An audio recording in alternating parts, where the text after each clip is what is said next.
Rodney Dow. Gary Putnam. Man. Guess who was first? I would assume Tanner Blueball. Well, he's a little red, isn't he? Yeah, he's a little red. Little early Tanner. Early bird. Tanner Blueball, did you get to take a nap today? I would imagine you were whooped after driving, playing race cars all day and then driving late at night. He's probably tired. Probably. Hey, you froze up again. You're all gritty, just so you know. Man, okay. I do see that. I can see. I see it on my phone. I was frozen. Yeah. Huh. Well, sorry about that. There's Shannon Wise, Jim Lauer, Mark Westmoreland, Brian Gilchrist. Yes. Heck yeah. Bring him in. Bring him in. Let me entertain him for just a second. I'm gonna have Casey do something else. Hang on. No sweat. No sweat. Yeah, when we were sitting here in the pre-show, just kind of going over pictures and whatnot, he kind of, got still for a second. I think his boy's playing a game, so it's eating up a lot of Wi-Fi. So he's going to go tell him to do something else. So hi, Shannon Weiss. How are you going? 9:30 a.m. this morning, Tanner. Tanner, you're a monster. So everybody knows, Tanner was at Flying H with us, and at 11:20ish, he drives home because he's got to take his folks to the airport at, I don't even know, 4:30 or so in the morning. He's got to take his folks to the airport. So he, I know he's on no sleep, but it looks like he got a little nap. So glad they made it home okay. That's exactly right, Shannon. So, am I better?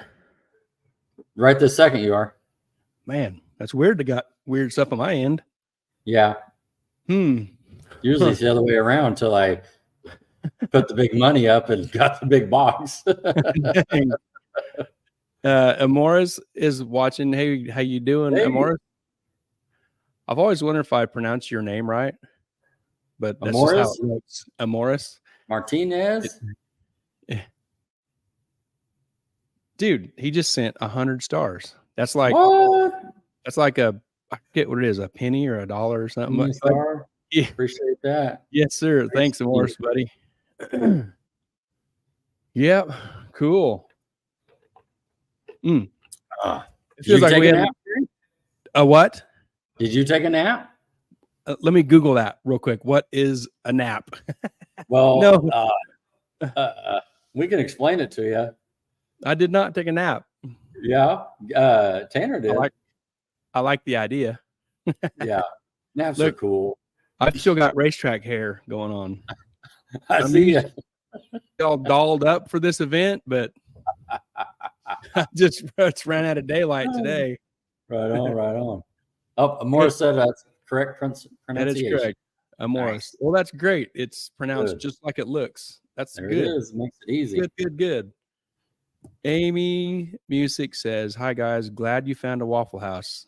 Looks like Gary was shoveling food. Yeah, I was hungry, but I think my eyeballs were bigger than, is that how it is? Yeah. Your eyeballs are bigger than your belly. But that's it. I give it a strong effort, but it was good. You did. After we got done, we were reviewing the plates, and Tanner was the only one with a happy plate. There was some vacuum cleaning going on off of his plate over there. You just heard the suction. And I didn't want to make eye contact. I just stayed in my lane. You didn't want to cross the middle of the table. No, it was there. There was quiet time for a little bit. Yeah. Travis Gore. What? Oh, Travis watching? Travis Gore. Hey, I see Rich Frost. Hey, Rich. Man. All the cool guys we hung out with this weekend. Morris and Rich and Travis. Yeah. Cool. Who's this? Travis. What's up, guys? Hey, Travis. Hope your stuff isn't messed up too bad. Yep, right on. Amy says, Good any meeting mom- Rich Ross, checking out his, combination and talking to him for a little bit. I know he was racing in the limited class with slicks, and so he was trying to figure that out. He's been on radios for a hot minute, and so he was just talking to us about that. So that was cool to see that. But I know he probably went some rounds and in that limited class. So yeah, I think and you had to run 4.70 or slower or something like that. yeah, in the limited. Limited. And Rich, we didn't. I wish I'd have paid more attention to the ETs from that class. And I was trying to talk to Keith about the ETs that was ran that class, and I just didn't stick around to watch. And after your class ran, I would take off. And so, Rich, I know you went a 5:30, and I don't know what the rest of the class. Kind of, what was the ET range of that class, Rich? If you can tell us a little bit, if you're still here. Oh yeah, definitely. And speaking of Keith, Twin Turbo Wagon, there he is. He says, it sounds like I missed a good race this weekend. Man, you did. Woo. Oh, you missed all of the race too. I mean, awesome. it was awesome. Am I still here? Am I good? So far. Okay. Yeah. Good. And like, since we just mentioned Nate Bell, I know these guys. Yeah. We know you too, Nate. Dude, it was fun hanging out with you guys. Yeah. Oh yeah, you were working hard and end up getting in the winner's circle. That's all right. Yep. We'll talk about the that. winning crew chief. Very good. That's right. But yeah, if you like, obviously we're talking about Flying H, and there's 20 people watching, listening. If you haven't been there and you don't have plans to go there, you need to change your plans, because whether you're going to watch or race, that place is so cool. I don't know how to describe how much cooler that place is than how cool it is. And piggybacking on that, Gary, if they haven't seen it, they can go to our Facebook page. We shared a clip from Flying H where they're running around on the drone, and you can see the whole facility, how it's knocked out, and they just so friendly. The atmosphere is awesome. I mean, everybody's just so nice for our staff and owner, and you walk straight up to Blake or Scott and talk to them, and it's just it's a cool little hangout for us, only being 3.5 hours away. If you stop for gas and snack, it's just a good time. Yeah, and like you mentioned, the staff, and we've talked about this both times that we went to Streetcar Takeover was the first time, and it wasn't a fluke. It wasn't it wasn't putting on a show. It was the same consistency this time. That staff is so awesome. All of them in the blue shirts, the staff that work there, the tech guys, everybody is friendly, happy, willing to help out. Man, it's such a cool atmosphere. Right on. Looks like you got some numbers there on your limited streak. Yeah, limited stuff. Rich says we went a 486 and Wes went a 474. Cool. Right on. So that's in there, that 70-80 range. So I think that's what they're wanting. Yeah. That's a good place for that. Yeah. And so everybody knows too that kind of follow us, we usually run the prep stuff. And so this was a light prep weekend, if you will. It was not a radio prep. It was prepped, don't get me wrong, but it wasn't, aggressive prep, if you will. And so it was good to, it's a different race, on PBRs or slicks. You've got to bring your tuning team with you. It ain't about the laptop either. It's about shock sensors and weight balancing and it's a lot. Yeah, and Nate and Craven made it look super easy. It's like they've been doing it for 100 years. Yeah. Didn't Nate tell us there in the staging lanes they hadn't spun a tire on any trip? Yeah. Well, I believe it. And they did it right. They brought the bigger tire of the two, you know what I mean, with the 29 PBR. And that was a great move on their part. And consistent, 30s or low 40s all weekend, so that's a great team over there. It's going to be hard to beat him. He qualified number one and took the big money home. So great guy. Go up and talk to him. 9 times out of 10, he drives the thing up to the starting line. Maybe that's to put some heat in it or whatever. But it's a good deal. Good deal. I see Tony Whitmore watching. Oh yeah, Tony, what's up, Tony? Yep. Erwin Miranda. No idea who that is. Jim Robinson. What's up, Jim Robinson? You guys had showed up and it started raining on Friday night. Jim and Tim. That stinks, but yeah, I felt bad. They showed up and they drove all that way, from Topeka, and as soon as they got there, it seems like it just started sprinkling, and they kind of, we waited it out a little bit on Friday. You know what I mean? It's like, okay, quit. Let's get the track dry. All right, Promod's back up here. As soon as they get them up there and get them lined up, rain. I think that happened 2 or 3 times, and then finally they said, you know what, we'll do this again. Well, let's start over tomorrow. And so, which was fine. Yeah. And that last time that it decided to rain, it really did rain. Yeah, it rained. It wasn't a light spit and mist. Yeah. It's like, all right, it's time to rain. And it did. Luckily for us, we already had most of everything put up, but we had 100 gallons of water on the roof of your canopy, your shade. We did. If you needed a shower, you didn't after that. So it was on the roof. Yeah. Oh my goodness. And to your point, though, it looked like we were just on the leading edge of that. So we didn't get the brunt rain that they were calling for. So the track kind of got lucky, but it did rain on Friday. Yep. It was pretty awesome. Jared Johnson watching. Hey, Jared. Jared, good talking to you, man. That was great hanging out. Always enjoy visiting with the champ. Nate says, appreciate you guys made a lot of changes to the car last week to prepare for the surface. Makes sense. Wow. Yeah, they made it look easy, for real. Yep. Made it look easy. Yep. Jared says, what's up? Well, should we roll into... Yeah, let's get some pictures going. I see Chris Badgett watching as well. Yep, Chris. Let me find my starting point here. We'll start here with... I need to kick us out of the way. There you go. We ain't been on for 2 weeks, so... Some of this might be a little old, but we've seen local small tire. They're building revamping an old car. It's going to kind of look like a new car, but Logan Metcalf, he made this his profile picture, I don't know, a week and a half or so ago. Right on. And that's that Pro Charger and Hemi, and it's coming together. Yeah, it is. They'll probably be out late fall, early next year. And this is Logan and Jason Metcalf from Ultra Color Collision and Repair. And, this was a big tire car last year that Jason drove. And so they sold Logan's black small tire car that went 470s. It was a big block Pro Charger deal. And so they decided to go small tire with a Hemi. And so they were jumping in with both feet in the deep end. And excited to see this thing come together, man. This is a great team right here. They got the Mocs helping them as well, Shane and Brennan, and so they're a team there. And so, but yeah, it's a good picture there. Yeah, and we got the Midwest Drag Race Series of small tire stuff we did. We got more of that down the way. We got some stuff here to hit, and we're going to get into more of the small tire stuff as we roll along here. Yeah. Yeah, that car's going to be awesome. Can't wait to see that out.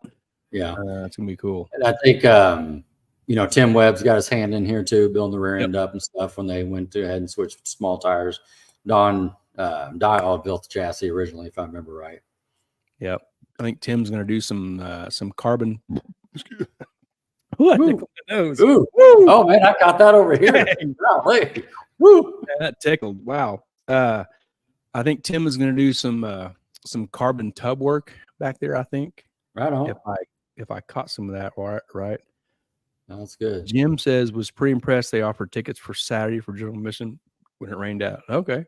Man, that's what it is right there. That is a tip of what they got going on right there. Like who's going to do that? You know what I mean? And so to talk about this real quick, this is important. Jim and Tim came in from Topeka, drove an hour and a half or whatever. They get there Friday night, 9:00 or whatever. And they don't get to see anything because it starts raining, and they sit there for 2 or 3 hours and they end up calling it. And then, so, there's the staff here saying, hey, can't control Mother Nature, but if you come back tomorrow, we got you. And that's what the Flying H is all about. Yeah. That's a great way to treat people. Yeah. I didn't even see Tim out of his truck. I don't know. You know, he went over there to talk to Rich. Look at the You waving at me? Well, it's flying. Oh, It's man. catching that burp. Dang. Yep. So this will be an awesome car. Yeah. It's coming soon. So coming soon to a track. and as it progresses, we'll update also. We'll progress along with it. Cool. No stranger to the winner circle is DK. DK. Yeah. He the date is May 18th to 19th. Derek Kelly. He wins Streetcar Takeover Small Tire No Time in Noble, Thunder Valley on May 18th to 19th. Nice. So he knows his way to the winner circle. Yes, he does. Yep. Derek and is it Haley? I think it's Haley. Yes. Haley. Yep. Yeah. Now it's always seeing them, and if they come to the race, Bam Bam's ready to go. There's no doubt about it. Mike Lau, Holly. Yeah. Yep. And he's very good, very sharp. Did you see his new pet? Did you see their cat? I didn't. Did you see the video of him trying to get his cat wrangled up to the house? I missed that one. Man, yeah, he's got a video. He's trying to get the kitty to the house. Interesting. It was a dang possum in his yard. I remember that now. I remember Did you see it? I remember that now because I was just thinking I don't remember seeing a cat. You're sitting here telling me, and I was like, what? What are you talking about? A cat? Yeah, he was playing it off like it's a kitty. Just Yeah, get in the house, awesome. get in the house, kitty. That's funny. Oh my goodness. Yeah, that's funny. With supporting the racetracks, we got some neat stuff to see from Ozark down there at Craven's track. This was I don't know the specifics of how this started, but there was some PRI contest. The Ozark track won whatever this contest was to have some sort of probably a pretty entry level track touch up. Yeah, they won that. I don't know what it involved. I don't know the specifics of it.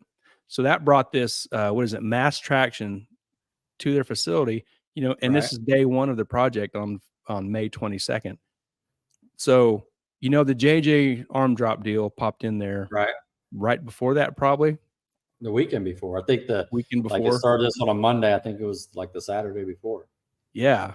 So somewhere along there, they decided to do a full blown, makeover of the Ozark track, and they had some other stuff on their Facebook page. You can see that, but we just snagged 2 pictures of this thing where it started day one, and they had some really cool the guy, I don't know the guy's name. He had some really cool videos, reels on the tractor, showing stuff, talking about it. They had some really cool info he would put out when they was working on this thing.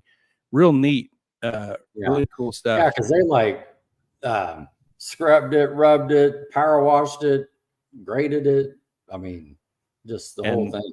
Yeah, and day 11 on June 1st, that's yesterday. Yeah, the makeover is complete. That looks like it's like a different facility. Totally different facility. Look at that.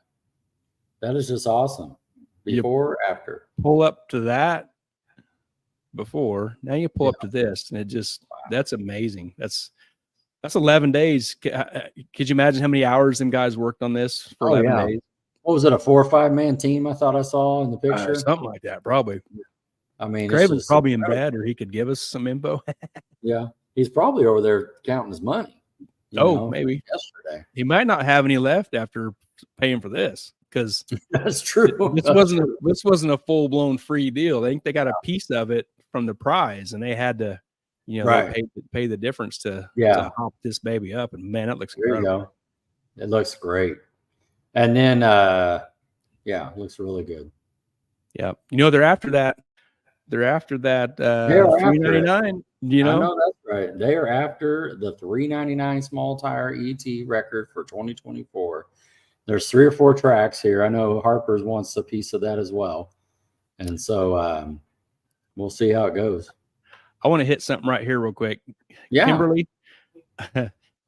help us pronounce your last name. I've said your last name before, and it feels like I'm butchering it because I butcher a lot of stuff. Choate, help. Please help the pronunciation of your last name because we see you guys in the classes you raise, and I'd like to pronounce your name correctly. please help. But she says it looks killer. And I think they are out of the Show Me. I forget the name of their if it's a shop, but Show Me Speed or something like that down in the Springfield area. Yes. Right. Nice. Yeah. So that was awesome down there, man. Great work. Shooty. So it's a instead of a CH, it's more of a shoat. SH, correct? Shoat, tote. All right. I'll say shoat. Is that correct? Oh, here we go. Round 2. You struck out the first round. No. See, that's how you learn things. That's I'm it. I'm here to learn, and most of the information I spread might be true. Well, that's all right. You read it on the internet, it's true. That's right. Or if you hear it from an idiot in a little box, it's gotta be true. Oh, 100%. Back to some Flying H. You know what happened over there last week? Something really big.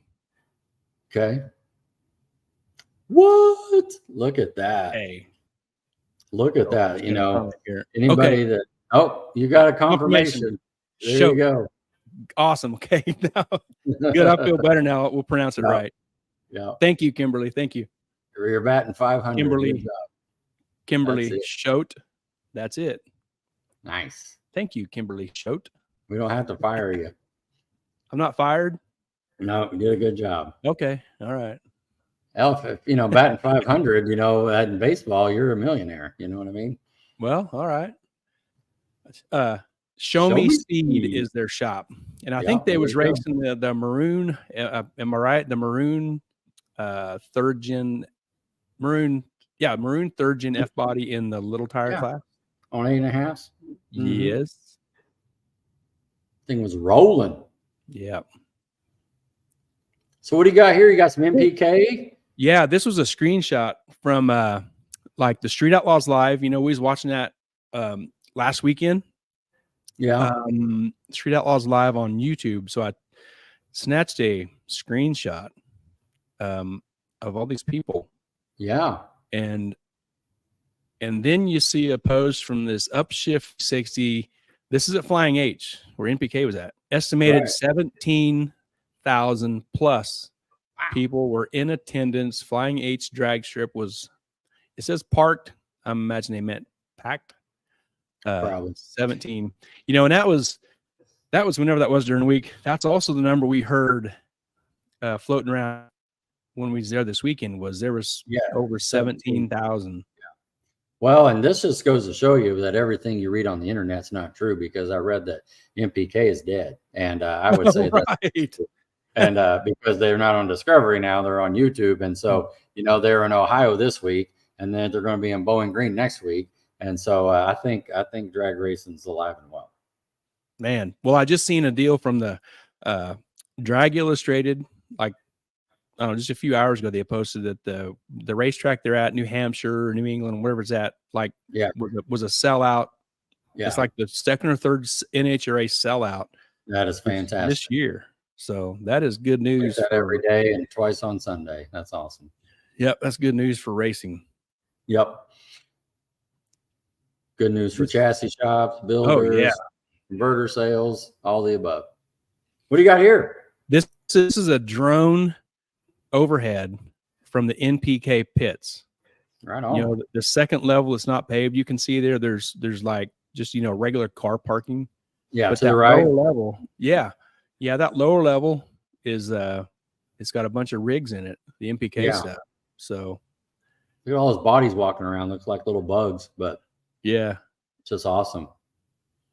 What's the deal with that circle track? You heard anything about it?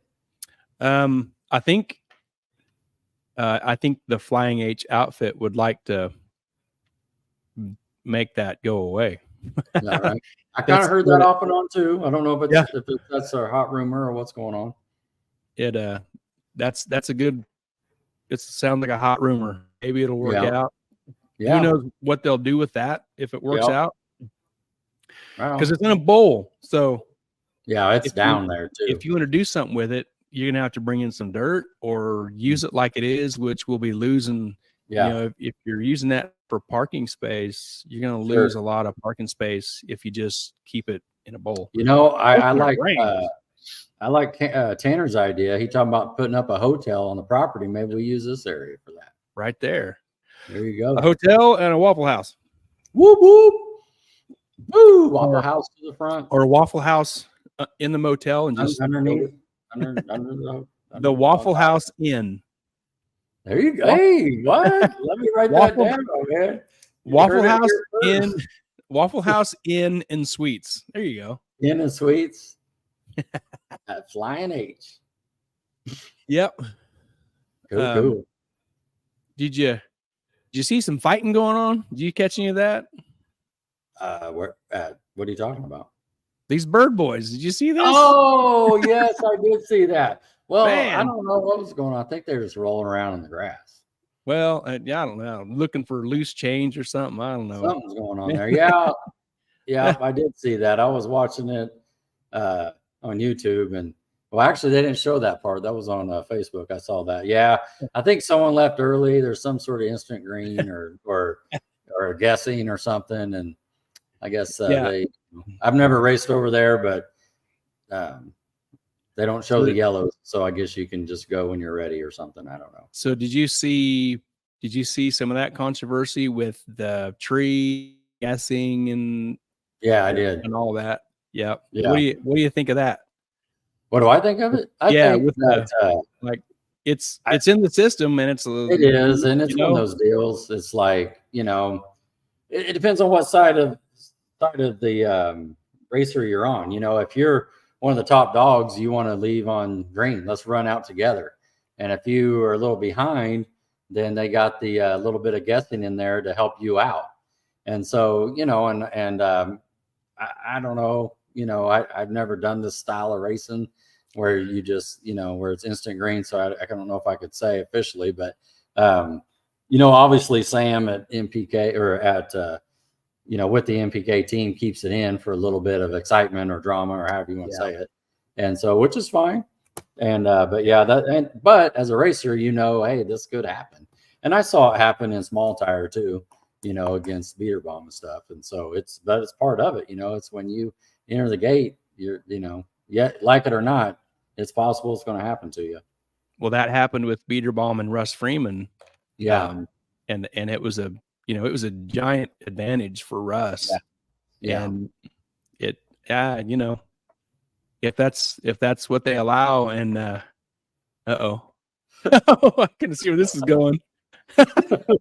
Craven says, "I'm guessing the tree on Rodney leaving for Waffle House." Yeah, he mentioned, he's like, "Where's my invite?"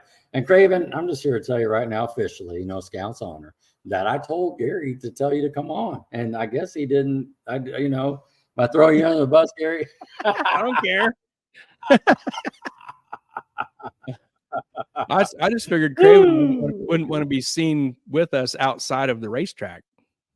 Oh man, I don't know. He's, are you saying he's a high roller? He's too high roller classy for us, man. Yeah. He says you mother.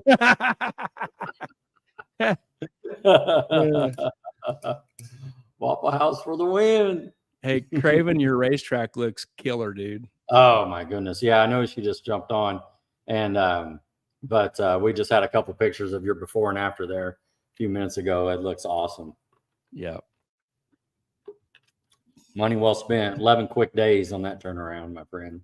Looks like a whole new facility there. Yeah. That whole jump deal with Russ and Joey created a big stir, Yeah, I saw a little bit of that. And, yeah. And that's part of how the tree and all that's set up, and Sure. guys are gonna do it. And then I don't know what caused the bird guys to scuffle with these guys, but Yeah. you know, there was some controversy with Odom Yeah. and Swanstrom, right? About Right. hey, race it square up, you know, and whatever. Yeah. Well, they claimed Odom guessed, but how could you? I don't know. It's just weird that you would think that you're agreeing to something. You're hardcore competitive racers, and you think the other Sure. guy's gonna agree to race you.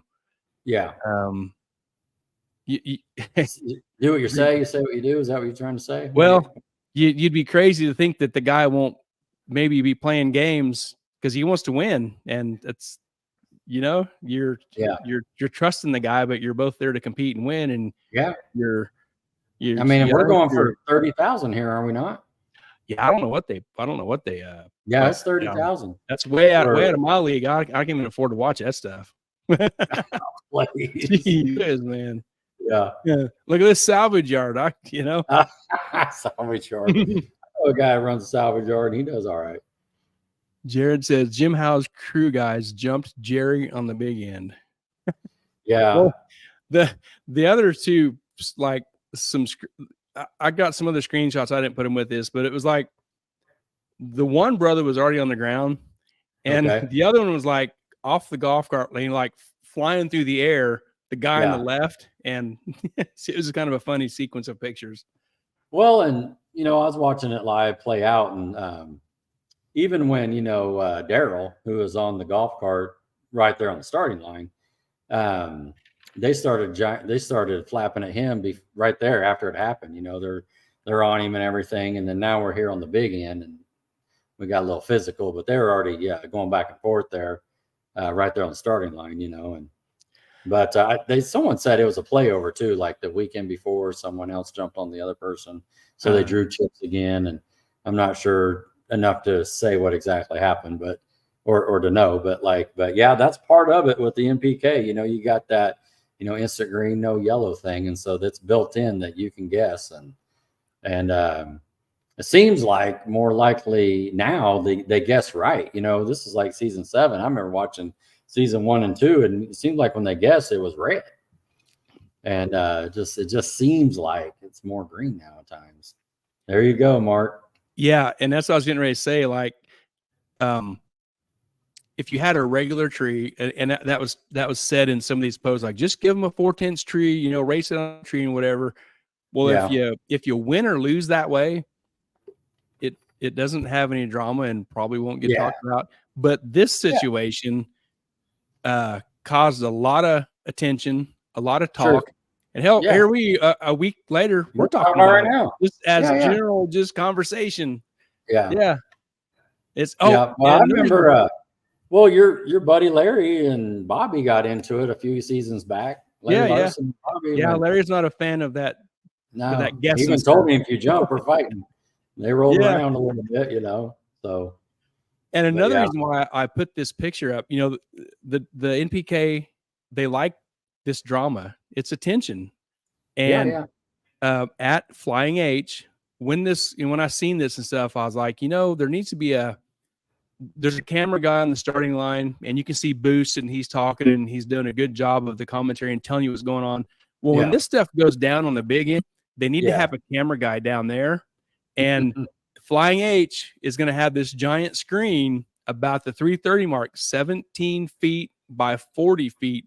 That's the stuff they need to put on that screen when this is going down on the big end, so that people right? Wouldn't that be great? That'd be great, wouldn't it?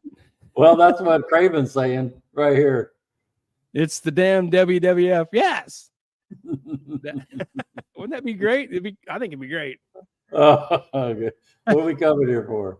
But like Mark says, it fills the bleachers. Yes. Yeah, it does. People talked about that last week. It was big news. Yeah. James Randolph King says, just glad Giuseppe won. He's all class. That's a super nice. He's got a Nova, right? Yeah, he's the hired driver. Yep, that's a really nice car. When we rolled over to PRI, Gary, Giuseppe was on our flight. Talked to him for a second. Yep, I'm walking past him on the aisle there. Yeah, nice guy. Yep, the NPK stuff is way out of our lane. It's just fun stuff. Yeah. This stuff, the drama and these grown ass men, it's just, they're very passionate and Yeah. to think that a guy is going to tell you and you believe him that you're going to race heads up, that you're going to race, not going to guess on the tree, man, you're crazy to think that guy isn't going to try every trick in the book, even regardless of what he says. The guy wants to win. Yeah. Yeah. Anyway, moving on from the WWE. There's another picture of from the ground, the crowd of the stands. Lots of people. Man, that's so cool. Yeah. I don't know what a ticket, Tanner would know in them. I don't know what a ticket costs to get in there, but you sell 17,000 tickets. That's a pretty good pile of cash. Yeah. And that's great. That's good for drag racing. Yeah, absolutely. Plus all the merch and, concession, parking. So good stuff. Yep. And I mean, but Scott made the initial investment, so let's get in here helping pay it back, Yep. Rolling into this week's stuff. Was this like Thursday? I think it Thursday, was. Ellen dropped a video of Scott Palmer testing. And in the video I saw, she was giving Mark Mickey shit about Palmer resetting the track record. The track record, yeah. Yes. Yeah. A little bit of apples and oranges there. Huh? A little bit of apples and oranges there. I mean, yeah. It was like a 319. Yeah. I don't know, 260, 270, 280. I don't know. Right. And unfortunately, the dragster, his stuff was all there this weekend still. Right. I know every time we went by the pit, we was hoping we'd see him work on it and maybe get it out to make a lap, Friday or Saturday night, but they didn't, which is kind of a bummer. It was a bummer, but to be honest with you, maybe didn't have the track there. I don't know. I don't know what kind of prep they need, but maybe Jared would know. Yeah, Jared said he was testing Tuesday as well when we were there. Okay. We was hoping he'd drag that rascal out and make some noise for us, but dang it. Rattle your teeth. Yep. Make all the noise. It was cool to see it there on the property though. Yep. And that's probably the first NHRA fuel, top fuel type vehicle like that to go down that track, I would guess. Sure. Pretty cool. He's first. Yeah, definitely. Yep. So we was there to race Midwest Drag Race Series, the Flying H small tire. It's not part of the Midwest Drag Race Series. It's the track stuff that got included into the Midwest Drag Race Series. So, and it was an awesome turnout. Like these pits look like, busy like the NPK pit. Lots of rigs, lots of parking, lots of stuff parked on that lower level. Yeah. Great turnout. Yeah, definitely. Midwest Pro Mod Series. What did I say? Midwest Drag Race Series. Yeah. Okay. Yeah. It's Haney's deal. Haney's deal. Midwest Pro Mod Series. Yeah. Good time. And that's the first time. Well, I take that back. When we, I was going to say it's the first time I've been back to his deal. I'm talking about Haney's deal because we used to go to the Throwdown in T-Town. And in Tulsa, they have a spring and fall show that runs small tire. That was back when it was X275 or X235. And, but I mean, we're talking 2016, 15, 14, and, but there's a rumor, to be honest with you, just talk about it real quick. I'm not, don't take it to the bank, but Blake did tell us, came by and he was talking to me about PBRs and slicks and stuff. And he's like, hey, just so you know, he said, Haney wants to race Tulsa and St. Louis on this little small tire scene and have the same classes. So it'd be great, to be honest with you. It's just more I hear about it, the more the game is solid and strong in small tire. You have the Outlaw, you have the Limited, and I know they also have like a True Street set up as well there. So that's awesome. Yeah, they got some like some 580. They got some index stuff, some Top Sportsman. They got a pretty good variety of classes. Yeah. Yeah. Right. and it seemed like there was a good number of cars in all the classes. Agree. From what we could see, I don't know what It's their tough side. watching it all when you're racing yourself and you're turning the car and trying to get up there when they call you. You're trying to take other scenes in when you got a break and that sort of thing. I'll be honest with you as well. Like, I'm not a huge Pro Mod fan until this weekend, and when I saw like what they're bringing to the table, side by side 60s and 70s action, and I'm just like sitting there at the big end watching those guys Yes. take off running 0.9 60 foot, and I know Mark Mickey went a 58 at 220, but it cost him. But like, how many motors did he burn up this weekend? I thought it was 2 or 3, but you talk about a professional team, an E1. He went like a low 60 and ended up getting the motor. But they were showing it. They had 7, 8 people around the car, and from pulling into the pit 21 minutes later, it fired up with a new motor, and it's just like, that's just incredible. That last motor they put in that put him out in the rounds. That engine is probably in the dumpster somewhere. It's a little slower piece. It was a 570 deal. Yeah, it's probably in the dumpster out there. So if y'all want to go snooping around the dumpster diving, there might be a slow 360 370 Pro Mod engine in the dumpster. Well, and you just show you can't. That's not enough. I mean, it's just these guys, and they're running screw blowers, turbo deals, nitrous deals, and they're all right there together. Yeah, and Wayne Roberts was there running some mid 80s also. Yep, in his Corvette. Around or two. Oh, Wayne in the Corvette.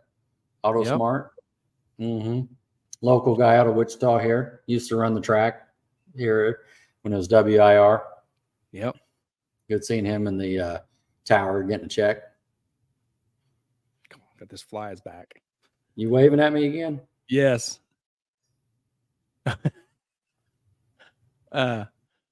You was talking about like 2006. Now, okay, this was 2016. We just got a throwdown. It must have been probably 2017 or 18. Gavin took his car down. We went down with Gavin, me and Keith and Gavin, and I forget who else went, but Gavin's Blue Cougar and raced. He was in X275. Okay. The track wasn't amazing. So Gavin's little, I don't even know what it was running back then, but Gavin put Kaylee on the trailer. Wow. And then it was like a black coupe, like a Vortec coupe. I think it was from California. Chris Groves, I think, is maybe the name. Okay. But that cat on the trailer, they'd spin both of them had spun the tire on the hit, and Gavin just cruised on down the track, and wow. And he ended up getting far enough into the rounds where it rained, and so they froze it up, and Gavin got paid. Oh, that's awesome. That's right. Yes. Yeah. Oh, there you go. See? Sometimes that's why you race. That's why you go down the track. He just went down the track and he got paid. Nice. So that was pretty, pretty funny, unique situation. Yeah. You see, Tanner answered your question. Oh my goodness. $50 a person. I wonder if that's parking as well, or just walking through the gate. Man. Tanner. Yeah. Yeah, dang. That's my buddy. Hey, this is I was telling you about. My buddy Tim lives down in Amarillo. Said bring your buddy's white Mustang down. Dude, that's way too hot in July to come down to Texas, Tim. They having a shootout or something? Ooh. Well, I didn't say if it was prepped or no prep. It was a flashlight deal, and okay. Yeah, I don't know. Is it at a racetrack? At Amarillo Dragway. Yep. Okay. That's where Tim lives, Amarillo. Right on. Yep. I didn't look at that flyer real close, but I didn't see about the prep. And I think I saw a flashlight start, just what seemed like kind of like a no prep deal. That's what I was getting ready to say. Yeah. Cool. Or maybe a light prep. I don't know. Sure. Yeah. Well, even MPK people were losing their shoe in the no prep. Right. Moving on. Here's another drone screenshot I took. Yeah. And you can see us there on that second level that's gray, that's unpaved. Sure. You can see us here. I can see Travis's red truck and his car, and we're just under him a little bit. Yeah. But you know, I that see wasn't your truck. Yep, I see my red truck and your canopy. Yeah. That wasn't paved up there yet, but it was a really, you know, they probably prepared it, I don't know, maybe 80 or 90% to be ready to asphalt that. It was Right. really hard, really compact.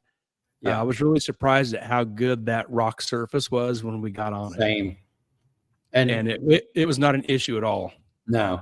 And to tell the backstory on that, so it's Thursday night, and we'll get to it in a second because you'll see I just get my bumper back from the Metcalfs. But Gary and I are sitting here, and I put my bumper on, but not all the way, because it's like, are you going to sit here and mess with us for 2 hours? You can load the car, and then when you got more people, you can do it at the track. And so we were making a decision if we're going to leave, because the gates open at Friday morning at 8 a.m. And so, you know, we already know the parking lot down there on the lower level is already kind of full. So like, I'm talking to Travis Gore, like, what time are you getting there? And, you know, where do you think we're going to be? And Gary's reaching out to the riffles and seeing Shelly, how packed is it? So we were coin flipping. Are we leaving at 4 a.m. Friday morning to drive all the way up there to be at the gate at 8 a.m. to get like just some sort of squeeze somewhere on the lower level to get a spot?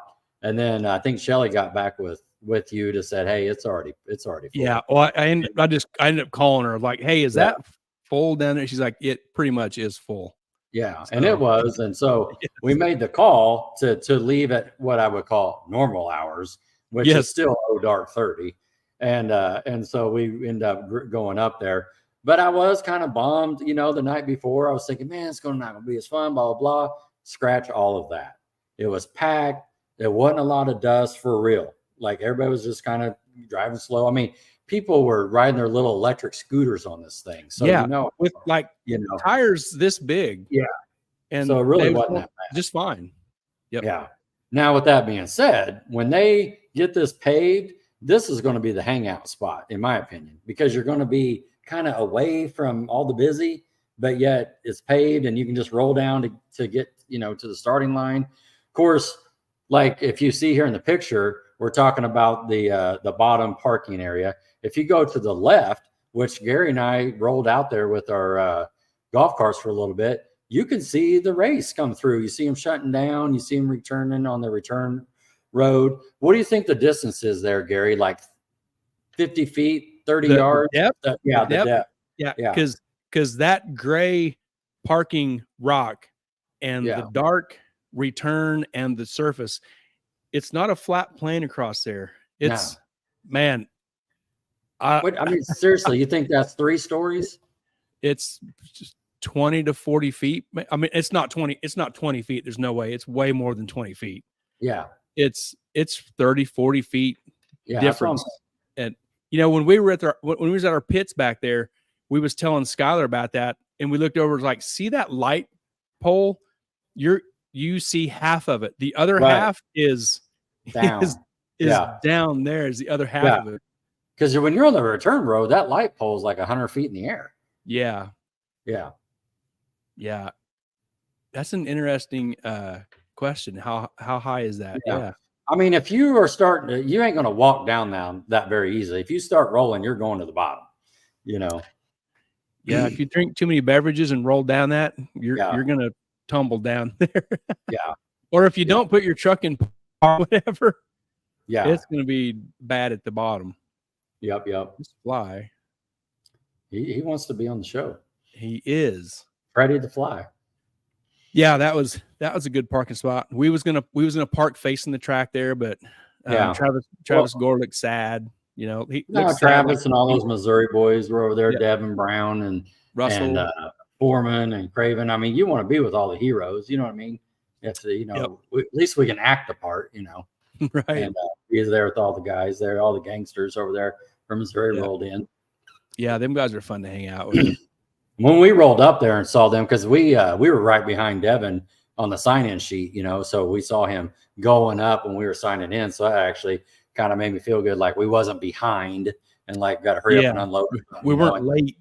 Yeah, and all those guys were hanging right there. So it was like a little family reunion right there with all those Ozark boys, Missouri boys, if you will. Yep. We've been seeing a lot of them guys this year. I know. Good company. Here's another. This is like the opposite picture angle of what we just had there. You can see that now you can see both levels, the mid, upper. That top gray spot is more of that rock. It's not as compact as that mid level, but it probably will be soon. Yeah. And when we go back, whenever that is, it's going to be, who knows when it'll be. When we go back, it's probably going to be paved up there. Yeah, we know that second section will be paved next, and then to your point, you can even see here on the screen how much bigger that third section is.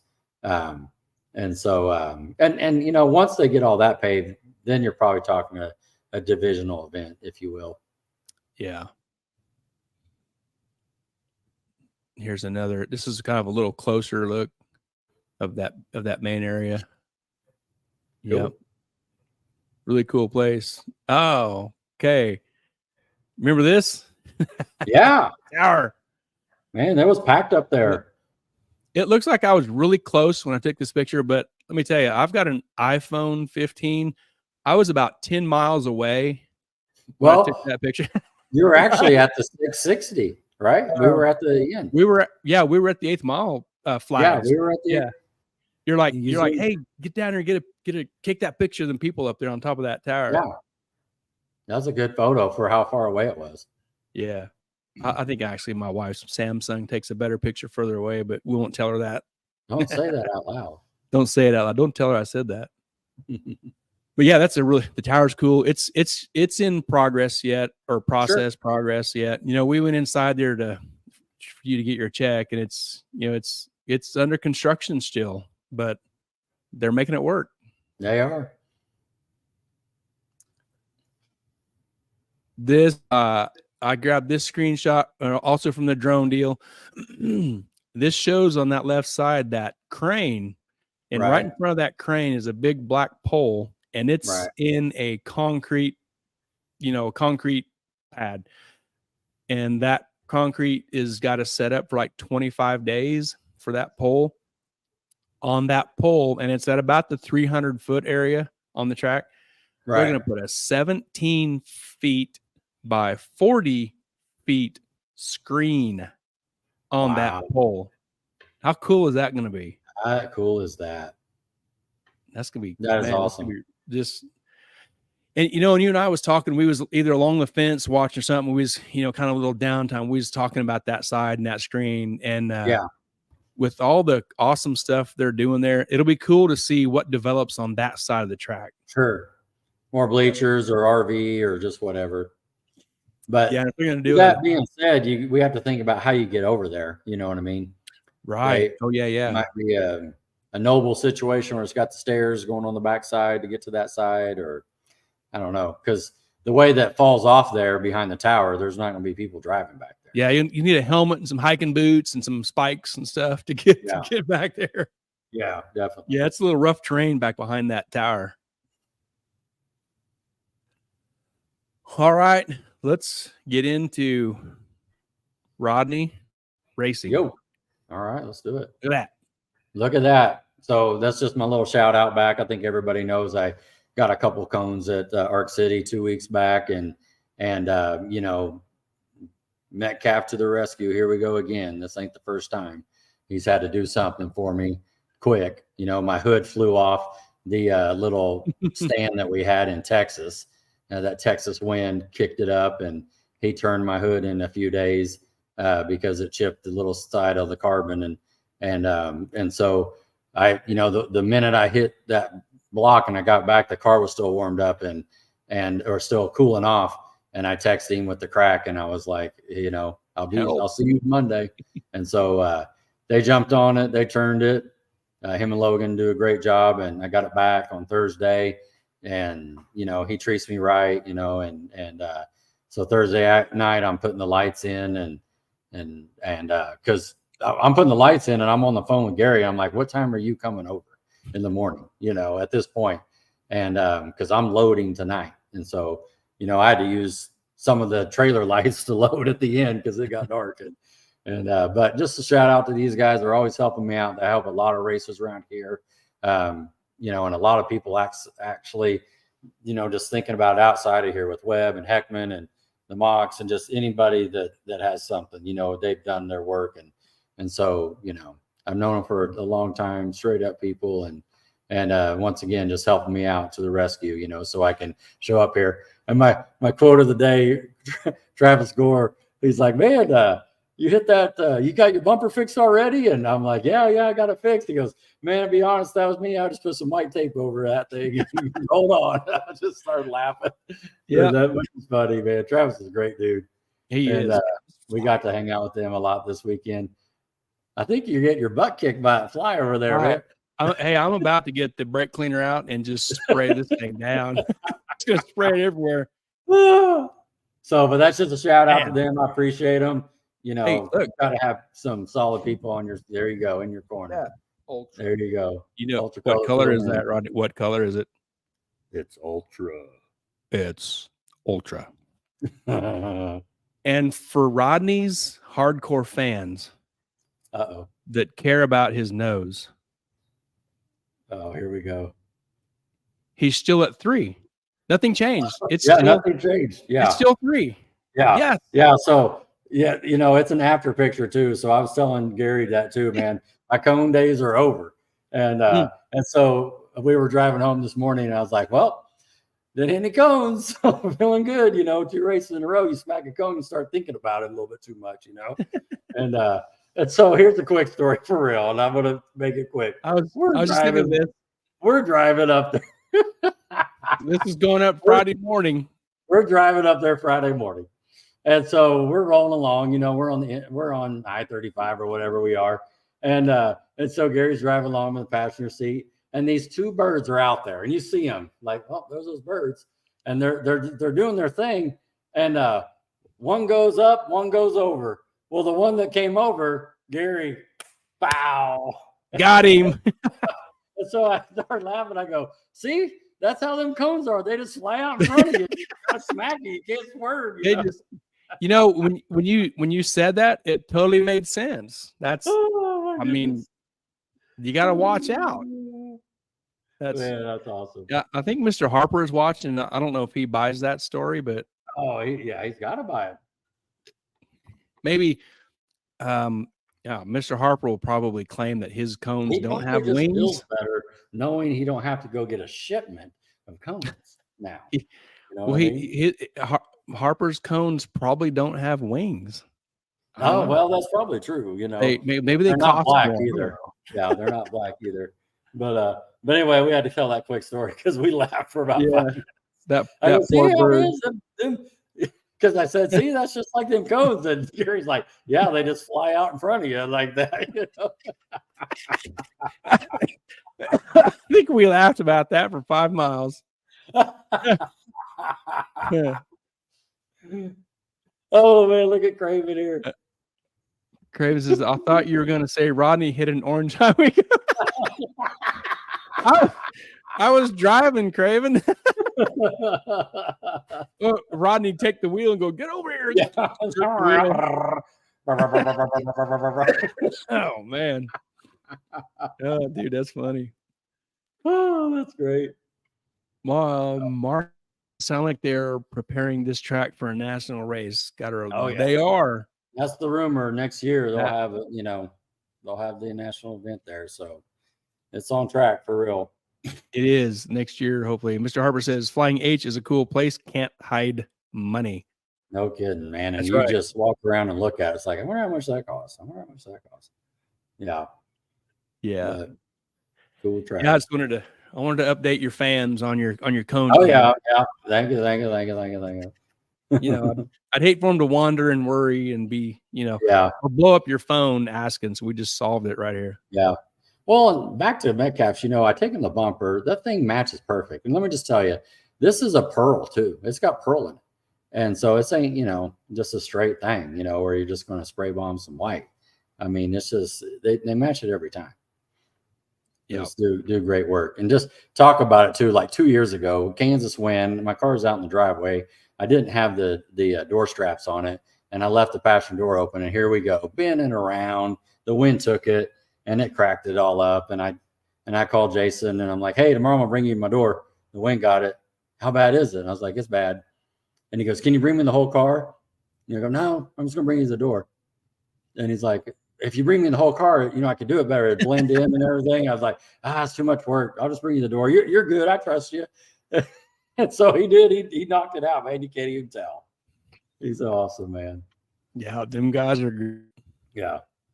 Yeah, and it's got 3 stages there. So it's got the white, the pearl, the clear. I mean, and they hit it every time. That can't be easy to match up. Yeah. Without repainting the car every time you hit a cone. Right. I mean, so far the right door's been resprayed. The nose has been resprayed now, and the hood from Texas. And again, if I wouldn't have told you guys that, no one knows. Yep. Great job, Ultra Color. Yep. Cool. All right, now it's time to go racing. Let's go racing. The first thing we got here is the ladder and everybody's names. There was 11 entries. Yeah. Who's at the top? D. Brown? D. Big Dog, Devin Brown. And Craig Ondrick, Rodney Dowell, B. Thompson. I don't know what his first name is. Do you? Right. That B was that was the Camaro. Yeah. B. The Hill black was fourth gen. Yeah, was Hill that you talked to that guy with the blue Camaro.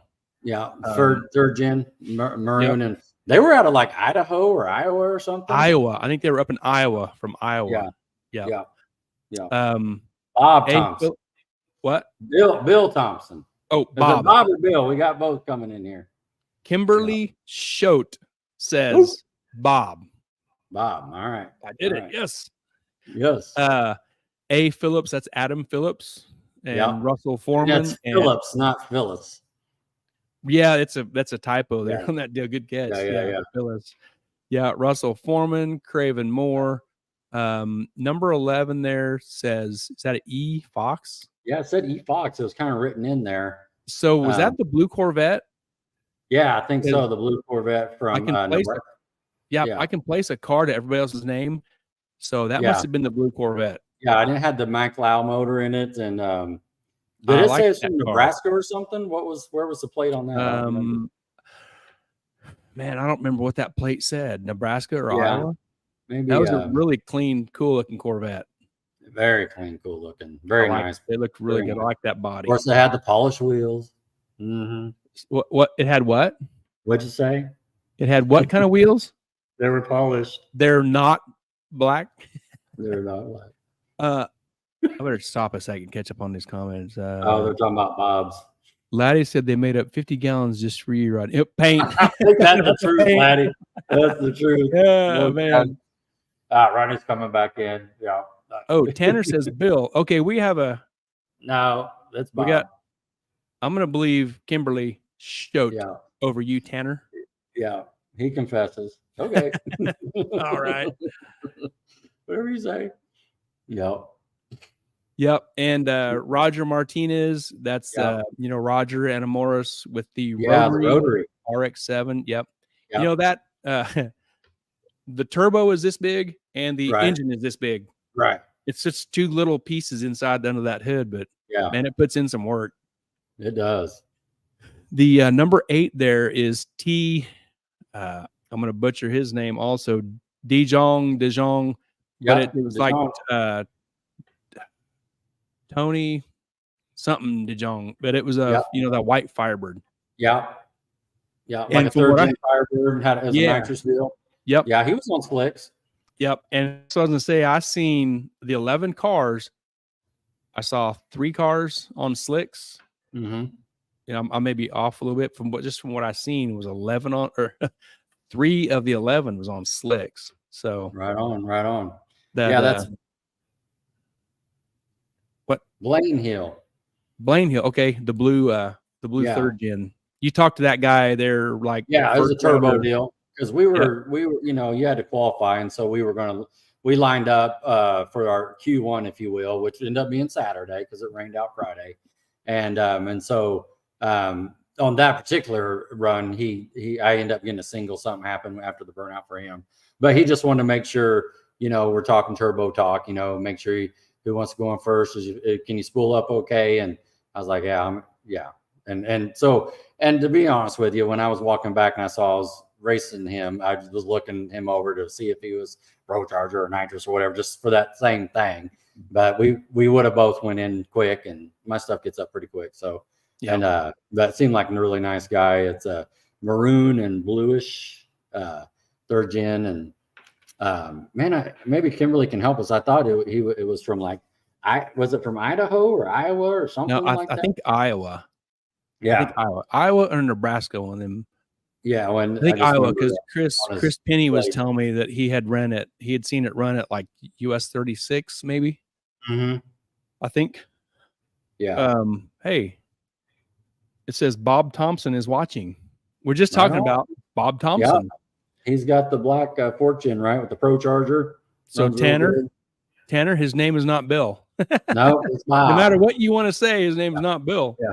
Well, and he did the right thing. You know, Tanner's not married yet, but he's already understanding that when someone, you know, like Kim says something, you just go with it. You know what I mean? And so that's what he did, and he did it right.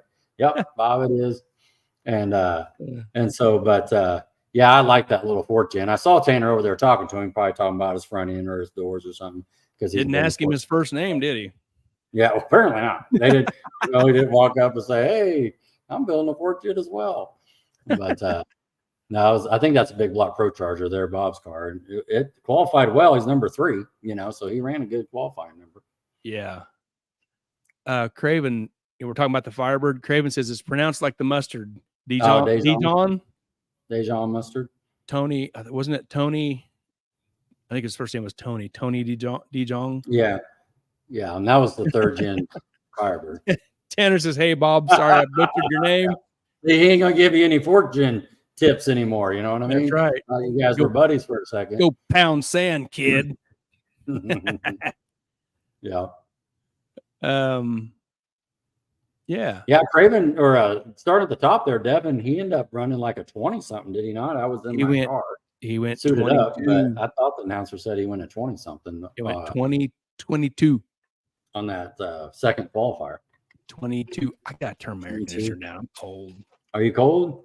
I got mine set at like 75. I'm feeling good. Feeling 72. But it was 68 a while ago, and now it's 70. So I bumped it up to 72. Then Craven's number 2 qualifier there, and I think he was, you know, I don't know, don't quote me, but I think he was running in the 30s, you know, most of the weekend, just back to back to back to back to back. He's probably got 6-7 time slips to say the same thing. Yep. And then Kimberly says, yeah, that's Devin went 422. Yeah. Yep.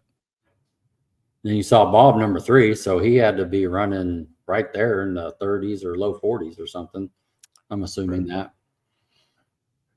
And then we got Phillips, and that's Adam. Adam, yes.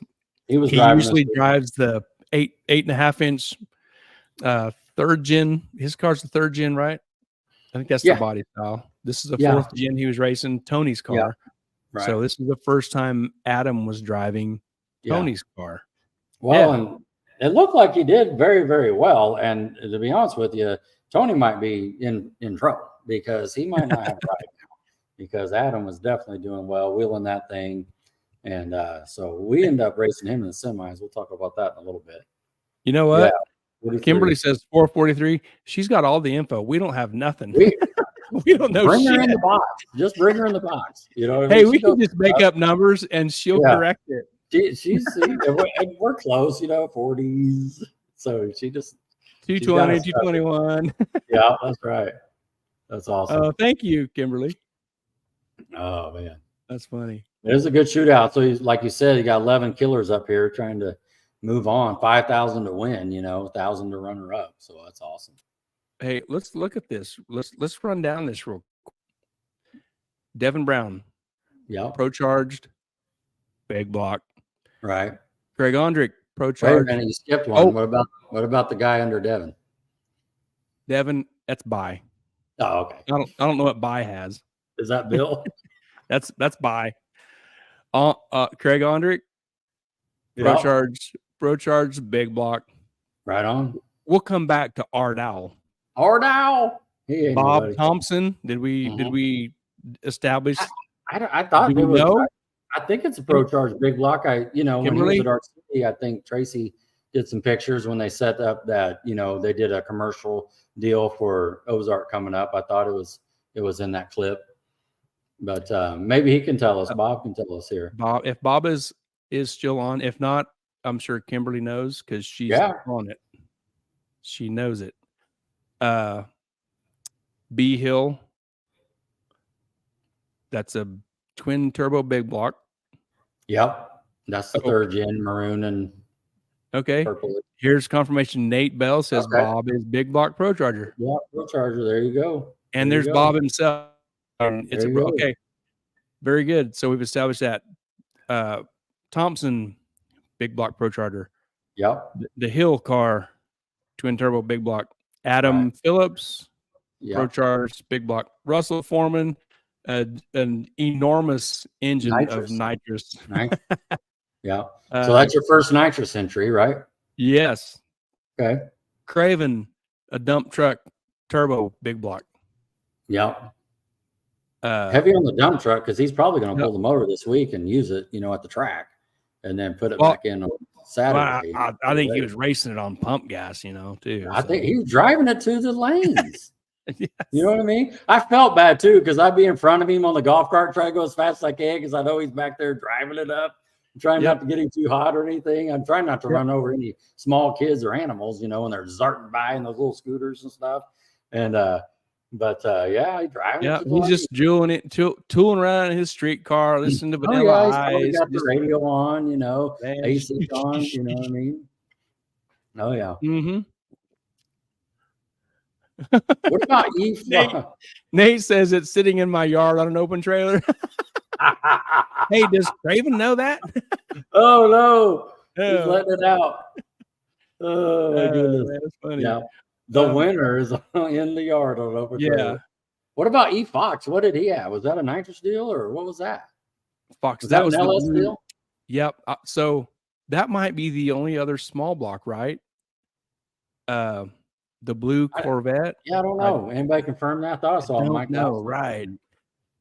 We'll question mark that, but I seriously doubt if there's a big block under that because I had a Mike Lau sticker on the back window. Yeah, right on. Yep. Nate says the Corvette. So probably a LS Pro Charge deal. Big block. What? No shit. Whoop, whoop. There's a big block in there? Yeah, just like man. Drawing a blank. Great Corvette. Marvin Jenkins. He's got a big block. Craven says Pro Charge big block for Eric Fox. There you go. Dang. Other one. I like that. Man, how many is that? Like 7? Let me get my spreadsheet out here. Is that like 7 or 8? BBC. Dang it. With Pro Charges. Roger and Morris. The whole factory over there. They got they had like 9 Pro Charges sitting there ready to go. Is there any dump trucks that run anymore? I mean, they got to be missing their engine. All the dump trucks they don't run. The dump trucks are in these race cars. The dump truck engine. Golly. Roger and Morris, huh? Yeah, go ahead, Roger. Yeah. They have the rotary deal. That's a little different scenario. Yeah. That was good talking to them. They came over and talked to us a little bit and talking about the rotary, talking about how they tested on Tuesday and asked us personally, what do you think about the wheelie bars, being able to run wheelie bars? And like, man, that's great. That's another car. Yep. More cars. You know what I mean? You got a rotary engine. You need all the 60 foot. And I think he said he ran a personal best 60 foot on Tuesday testing because Jared was out there too. And 109 or something. I mean, hats off to him, man. That's awesome. And the staging lanes was the first time I had talked to Roger, the driver. So that was cool. He seems like he's always focused on other stuff. And Amoris is out just Oh yeah. socializing with everybody, you know. Yeah, and, yeah. and I talked to Well, him a bunch. extrovert, introvert, right? I mean, Well, just you know what I mean. But it's all right. good. Yeah, Yeah. yeah. Yeah, them guys are awesome. Yeah, You know, definitely. and they've we've seen them out here at our local track here for quite a few years. They've come out here and raced with us. So Yeah. they're Well, no and stranger. we were on the golf cart after we talked to them, and Skylar, Tanner's girlfriend's with us, and Skylar she doesn't know any of these people, and she's like, he goes, those guys were really positive. It's nice to see that. You don't see that at the track all the time. They're really positive. I like that. So it's like, yep, that's them. So Yeah, them guys are awesome. yeah, yeah. And the last car on here is Tony Dijon. Yep. Yep, Dijon. That was a nitrous deal. It was a big block nitrous deal. So 2 nitrous, right? Yep, Foreman, Dijon. 2 turbo? 2 turbo Craven. And let's roll up there to this guy, R. Dowell. What's that engine combo? It's just a turbo, small block turbo. Oh, a little small Single. block. Yeah, small block turbo. Ford. Man, a small block in it with all these big blocks. You're crazy. Yeah. Small block Ford. and I'll be honest with you, I get that every race. Somebody will come out and go, "Oh, cool, you got a Ford in it," Cool. Yeah. And it's all good. Yeah, that was an awesome group of cars that we raced with. So let's break it down. There's 11, right? And so if there's 2 nitrous and 2 turbo, that's 4 back. So does that give us what does that give us? 7? 7 Pro Chargers. Yeah. Right on. Man. Yeah. Pro Charger heavy. Man, Shane Mock would love that. Oh, I was getting ready to say that. Golly. Shane would be in heaven over here with all these Pro Chargers. It wasn't a Pro Charger that took home the big check. No, it wasn't. It wasn't a Pro. It was a Pro Charger Turbo Final. I'll give it that. Yep. And it was a Turbo Pro Charger semifinal. Turbo because it ended up being 3. So, but yeah, let's roll through it. Yeah, that was a great group of cars there. A lot of fun. Yep. Oh. There's our little pit spot. Yeah. And this that gravel we're talking about. You can see how packed it is. It's packed down there. It looks good. And this might be Friday. There's I see Travis Gore behind us too, and that tractor right here. This is before and this is before Curtis showed up. This must be right after we kind of got set up. Curtis hadn't got there yet. Curtis Wells was into us. Yeah, freight train. He brought his Camaro. Nate says turbos to the front. Turbos to the front. None of these are really in order. I just kind of slammed them together. But this is after the second round, and we're getting ready to run Phillips in the semis. Is what this is. Tanner is scanning the Holly, and I'm scanning the video. film, the replay film. Yeah. Yeah, that's exactly right. And like I said, it wasn't a prepped event, so you couldn't just let go of the button before on 28s. I couldn't. And so we were finessing it down, and it was a great time. I enjoyed that. I enjoyed that side of it, the tuning side and the curve and shocks and weight. And I mean, I like that stuff, Well, those big block cars you was racing, they got power to spare, Oh yeah, I got power for days. Yeah. That's fun. Here's some in the staging lanes, some so this is still next to us. And so this is probably like Q1. It looks like I see Phillips and I think Craven to the right. So he's in front of him. Maybe no, that's Devin Brown because that's the little gray smart car, if you will. Yeah. And so I think this is like Q1. We're just in the lanes waiting. Yeah, and this is later on, maybe Q2. There's that Corvette next to you there. Yeah. Yeah. E. Fox. Eric Fox. Yeah. That thing looked nice. It really did. Even inside, I kind of peeked in there.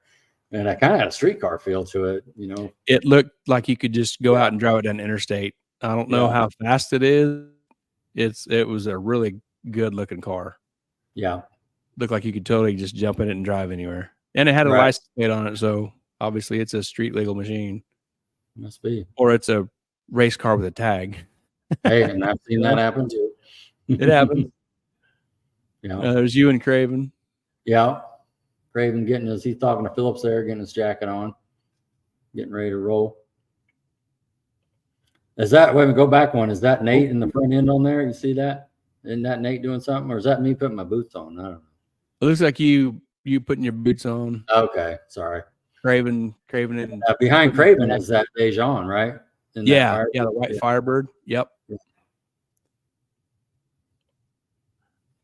Got a comment. Yeah, there you go. Craven's got something for you. Craven says he is a super good guy, and it's a Mike Lau big block. Awesome. There you go. Man, that's awesome. Yeah, the car looked nice. I totally would not have expected a big block to be in that Corvette with the Lau sticker. Yeah, I think it'd be a pretty hopped up LS, that ran 4.0s or something. I don't know. Sure. Yeah, it's a cool picture. I think you guys this is E2, is it not? No, right, I think this is. Let me tell you about this. I think this is round 1. No, it's round 2. Yeah, right? E2. Because you see these big block cars getting ready to race each other. I do. And the big block car you was supposed to race got scared and didn't show up to race the small block. He got scared. He might be on there. Hey, Devin never showed up. Oh my goodness! Only he got scared. You scared him with your small block. He didn't show up. Oh yeah, he had a little issue, and we knew that he loaded a little early. So if you look at the ladder and stuff, with myself and Greg, whoever got through that first round, we knew we were going to get Craig Ondrick. Craig Ondrick, and with that clean looking nice Firebird. Yep. You knew that you were going to get some help, if you could get through there and go on to round 3. So this is E2 right here. Yeah, Craig has been racing that Firebird for a long time. Yeah. Bat raced it in the Mako days, and he's always been a tough competitor. Was it a nitrous deal in the Mako days? Was it always a? No, it was a blow through. He had a blow through on it for a long time. Okay. Yeah. Yep. Here's another one in the lanes. There's Russell and Craven and Dijong. Yeah. There's a cool burnout picture of the Mustang. Yeah, that's a good picture. Yep. Here's Roger Morris. Yeah. Roger Martinez.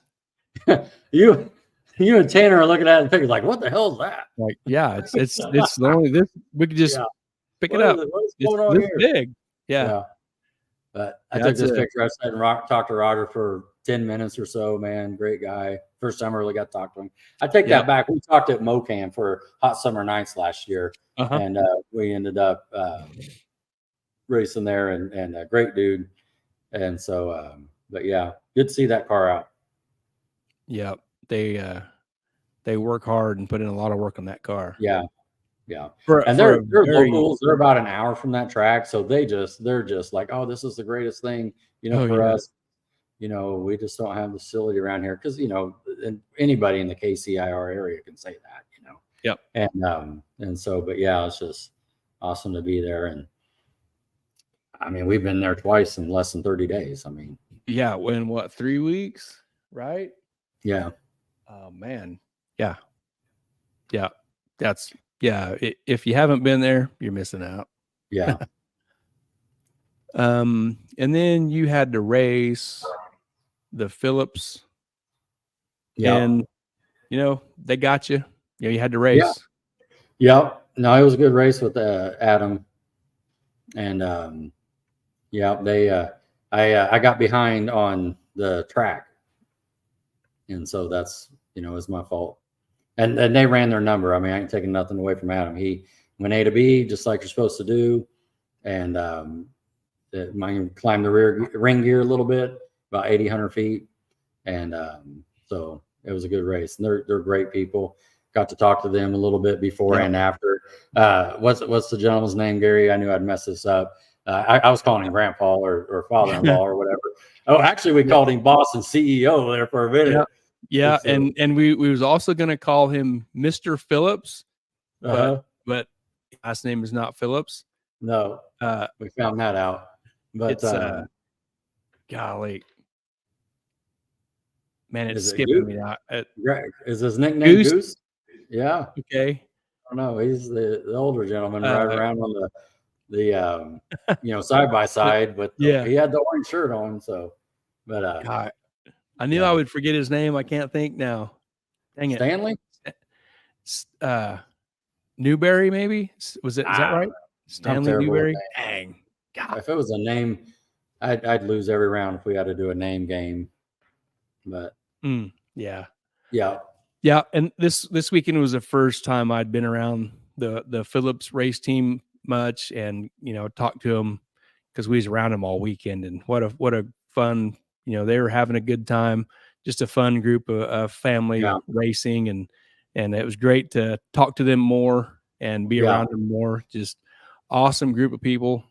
Yeah, they had a little excitement on their side. I don't remember if it was E1 or Q2. Like they went to the burnout, had to back it off, had to take the front end off there. Take the front end off. Yeah, that's right. And they got it going. But as a driver, you're in there going, "What the heck?" Oh, that's a horrible feeling. Yeah, I mean, that one for sure a few years back. But so obviously they got it under control and figured out whatever was going on. And like I was saying before, this first time Adam been in the cockpit and wheeled it like a pro, and so he made it to the finals. And like I said, Tony's driving days may be over. They keep this stuff up. Right.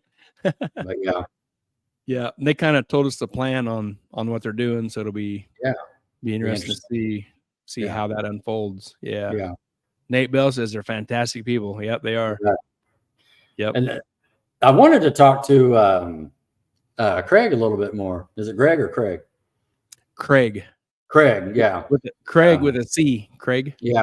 Yep. We didn't get to do that before or after the race. I saw that I was going to line up against him, and that was a great race. That was my closest race I've ever had.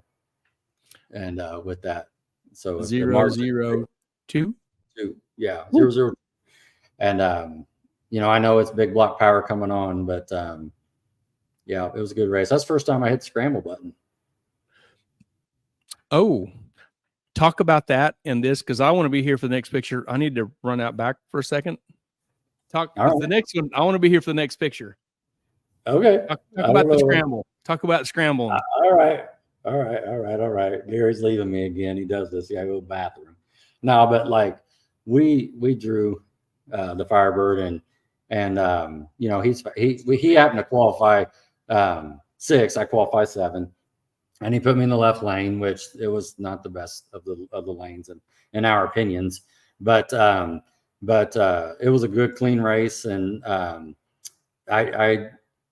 can't, I have to be out in front of these guys to have a chance. I mean, I know that mentally going in, so I have to do very well out of the gate. If I don't, I'm behind, and I can't run the mile an hour these big blocks run, and that's okay. That's my thought. My car's light, and I'm pretty good at the reaction time, and so we get out of the gate clean, and I got him a little bit out of the gate, and the car's sashayed a little bit in high gear, and as soon as I did, TPS did drop just for a second there when I felt it sashay, and then so I just restabbed it and hit the scramble, and I heard him coming on hard. You can hear those, big block Pro Chargers, zoomy or not, whatever, just coming on. And what's cool about the Flying H is when you go through, you get to see the scoreboard just for a hot second. At least I can at where I go.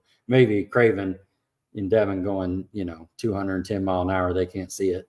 But like myself, I can see it just for a hot second there. And so I saw the flag go up, and what's going on there, talking through that. They don't have a wind light. They don't have a W at the bottom. There's not like a little light on the left side or the right side of the wall. on the big screen that shows the time in the ET and the mile an hour, a checker flag will come up waving on that scoreboard. And it's a pretty big scoreboard and on each side of the lane. And so like I saw the checker flag come up on my side because, you know, I mean, you're trying to see where the cone is and you're, you know, do I have enough? Do I have enough? And I'm just like, my right foot is pressed as hard as it can. My left finger is pressed as hard as it can. And I'm just trying to make sure I can stay in front of him. I mean, obviously, if it was one more feet, he would have beat me because he had 8 mile an hour on me when I went through. But my scoreboard, you know, checker flag came up. And then, you know, of course, you're excited and just pumping your fists and stuff. And we came back around and I'm, you know, getting out of the car. And of course, they're class act, you know, the golf cart coming by me, waving, good race, thumbs up. And even when they go back, same thing. So I wish I could have talked to them a little bit before, but, and to be honest with you, that's what I was going to do with Phillips too. I just had to get out, you know, that's my game. I have to beat you out and I have to beat you to the 60 foot. If not, the race is over for me because I can't run out the back with these guys. And that's okay. I mean, I could go by a big block as well. You know, everybody, you know, you enter in, it ain't like they say you can't go get the same power. So, but yeah, that's just what I do. And so we have a lot of fun, but this one with Phillips here, you know, after it shifted into high for me, it started climbing the ring gear. We should have put some weight back on the nose. And he started driving by me. And by the time I pedaled it and hit the scramble, he already had the mile an hour on me. He took the stripe. And so I was behind, but it was a great race. I'll take it every day. We had a great weekend. Anytime you can enter a race and you go up and get a check, you had a good weekend. And and my other little thing I tell everybody is if you can unload your car, fire it up, and drive it on the lift, you had a good weekend. You know what I mean? I'm not calling anybody or trying to get this part or that part or, you know, calling the body shop to fix my whatever, you know. And so I had a good weekend. So, but yeah. All right. You're caught up, Gary. I'm back just in time, man. Yep. Sorry about that. That's all right. Mark's talking to you. He says no more beverages for Gary during the live show. Well, that combined with post racetrack weekend food. Oh yeah, that racetrack food, you know, it's healthy as all get out. You know, well, you can lose 10 pounds the next day. You know, it's a flushing system is what it is. A little bit of everything is all combined. Yeah, so not a great diet for the weekend. Yeah. There's Marvin. Hey, Marvin. Hey, Marvin. So did you tell a good story on the scramble? Very good. Yep. Okay. Good. Because, you know, you talked about racing the Phillips and, you know what happened next? You took a trip to the tower. There it is. Went to the tower. Went to the tower. Did you see Larry in the tower? Did you look at it? Look at it, Larry. Look at it, Larry. Larry's like, look at that. You got paid. Yeah. Look at it, Larry, man. Hey, woo! Hey, yeah. Or look at it. Larry is going, would you look at how tired he looks? We are tired, man. This is way after midnight-ish. And, you know, and the only reason we took this picture, we're having fun here. You know, when you're so tired, you know, I mean, you're just having a good time. And, but we talked to Scott Higgs after this. And I told him, I was like, this is my first check from you, but it won't be my last check from you. And okay. So they're just good people, man, and that sort of thing. And so, yeah, anytime you can go to the race and get a check, you know, hey, you're having a good time. Well, we had 11 entries. There's 8 people that didn't get a check. How you want to look, you know? And so, but yeah, so we had a good time, man. It was a good event. So look at Larry wants some of that money. He wants to fix that car of his. That's right. I see he's shorting on that Fairmont right there. He wants to get a little turbo on there. Yep. Yeah. Yep, that's right. He wants some go fast parts. Yes, sir. Yes, sir. Thanks for the shout out, Mark. Yeah, Mark says congratulations to you, Rodney, on your weekend. It was a really good time, good weekend. It really was. It really was. And I love racing those guys, you know. I appreciate Craven too. He was giving me shout outs on the Facebook today, you know, and you know, and what was he calling you? What was he calling you today? Yeah, he got a new nickname. I'll let him say it. He's on. He can say it. But Yep, we'll let him yeah, put and it out that's there. when you were in the bathroom or whatever you're doing. That was telling them my strategy. Like I have to get out first. Yeah. Because I can't run. I can run, but I don't have all the power they got. And so they have to drive around me, or it's not going to be a race. So Yeah, that's you my don't have that. strategy, and I do what I do, and the car does what it does, and there we go. That's it right there.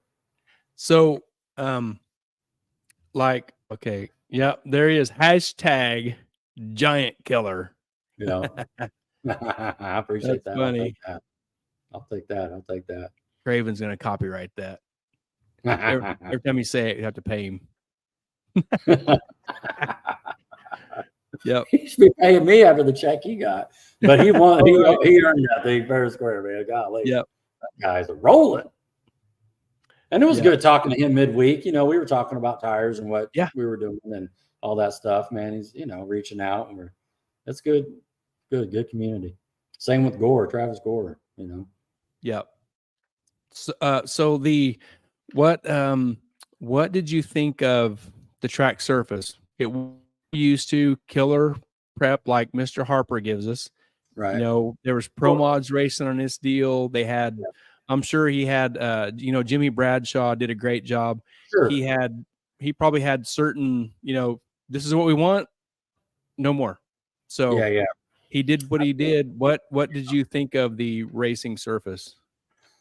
Well, like Tim Webb was talking to me today on the way home, and he asked that question as well. And he made a good the question he asked was real good, because he said compared to Streetcar Takeover, because we were just 2 weeks ago, so we wasn't comparing it to Arc City or Tulsa or wherever, Texas, Ennis or whatever. We were comparing it to 2 weeks ago, and it was a different track. It's still smooth, it's still wide, there's still a ton of shutdown, and that sort of thing. But it wasn't the, turn it all in and let's hang on, 3 Gs, if you will, you know what I mean? And tighten every strut and shock and up arrow everything and let her eat. Yeah. And I agree with what Nate just said right there. Once the later rounds came in, we were behind at that point, and that's where we got in trouble with not putting the weight back in. We're pulling weight, doing shocks. We got to, most of the time our ramp curve's like a wall, and it's got the full bell in it, trying to, we were basically a full 10th off on our 60, you know what I mean, just to try to finesse it down. And that was the game, that was where we were dealt, and I'm okay with that. Your flag came over here. I'm okay with yes. And that's so, where I went to let the fly out, and I give him GPS coordinates to your house, and away he went. Yeah. And with what Nate says here, Nate says, I think we all underestimated it in the later rounds. Yeah. He also says it wasn't radio prep by any means, but it got better, especially in the final. And like what you said, we talked about it on the way home, like taking X amount of weight off of your car, putting any back. You just, we talked about it coming home, like, well, we should have done this. And it just, no, and that's something we got to get better at, us or me, whatever you want to say it. Like, I need some more spreadsheets to say, like, if you're going to run this bell curve, you got to have the shocks here and you got to have the weight here to make it work. And so, yeah, I agree with Craven. I mean, he would know best there, but, yeah, especially in that semi and final. And, and I don't know Craven's numbers, but he went down every time. Yeah, we saw it. And the left lane was different. It had some bare spots, so you had to get the car placed just right and kind of pick the best place to put it. And I saw Nate looking things over, and I saw the Phillips crew looking stuff over, and everybody. Yeah, that's a question for Nate. Which lane do you think was the better lane? I seen Craven going down the right when I watched him the few times after, but what's your opinion on that? And the spots in the left lane was where they were in weird spots, like you couldn't just go, okay, just come over here or come over there. It was in a weird position Let's see what Nate says. Nate says it's easy to talk about it afterwards. When you're in the final rounds in race mode, you don't want to beat yourself. Oh, Yeah. that's it. He's exactly Yep. right. That's where we were at, right? You know, Because I and didn't going, want to blow the tires. I wanted to race him. You know what I yes, mean? he says they were both similar. The left lane had bigger bald spots. Yeah. Yeah. You know, That's what and kept- going to that round where you and Phillips raced, the video we had before that was Yeah. you hit the tire. Right. So it's like, we don't, it's Yeah, hard, that got us you know, behind. it's hard Yeah. to see what was going on. I mean, the DA changed, and so I know it made a little bit more power, even though we were commanding the same. But you know, and that's where we got behind. If it would have power wheelied on the semi in round 2 when I had the Yes. single, then we would have put the weight back in. Yep. Yeah. Isn't that crazy? Yeah. Yeah. And I was talking to Jimmy Bradshaw, and Jimmy said, you know, he said that those bald spots, he just couldn't get them to fill in. He was trying. He did a great job. You know, he did the job they paid him to do, and he did great. The track was for a pro mod race, for 8 of the 11 cars to be on radials. It was pretty good. Yeah, I agree. Nate said we had ran left lane all day, switched to the right lane the last 2 rounds. Oh, yeah. There you go. Well, and you know, talking about that, you said they were on, you know, comparing their PBRs to the slicks. Even the limited class, you know, they ran slicks, and Frost was struggling, if I remember him telling us in the pits, you know, because he was running those Mickey Thompsons, and you know, he hadn't been on slicks for a minute, and so he was trying to get down. And I don't know his story or anything, but he was just talking about that, how he was trying to get back around to it with being on slicks. And I don't know. Yeah. And Jimmy would go ahead. Well, just for me and what I have with my car, just all of the laps. Like if you said, hey, here's your prep, this is what's going to be. It ain't going to be a full radial deal, and you can run either tire. I think I was still going to run the PBRs like we did, you know. And because that's got the data on that. I think about like you in the car, like if you wasn't in the car and like you could, if your car was parked on the slope behind the water box and could walk up to the starting line and look at it and go, yeah, I don't want to run on this. This is not, and then you have to go back in your car and be cozy launching on that starting line. But it worked. Yeah, it did. Hey, check this out. Craven's got a shout out. Craven says, I have to give Nate Bell a shout out. We made 9 passes and never spun a tire. Yep. I heard Nate say that at some point there. I think in the staging lanes, like every pass they made it and they didn't spin a tire. Yeah, that's and awesome. He was on, you know, the rules have the rules have the tire specs, and you can run a 29 PBR. And guess what tire Craven was on? Yeah.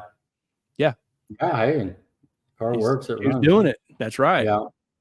You want to tell us your best 60? If you don't, that's all right. But just keep it talking here. And I talked to Jimmy. You know, Jimmy Bradshaw. He would flat drag the track a little bit, do his thing, and then he would go out about the 60 foot, and he would hand spray, and doing what he was allowed. And I said, man, it's too bad you can't go down with the real sprayer. Go down, go over, come back down the other lane just once, just down, come over, come back, and park it. It would have probably made a world of difference. But he said, man, I would love to.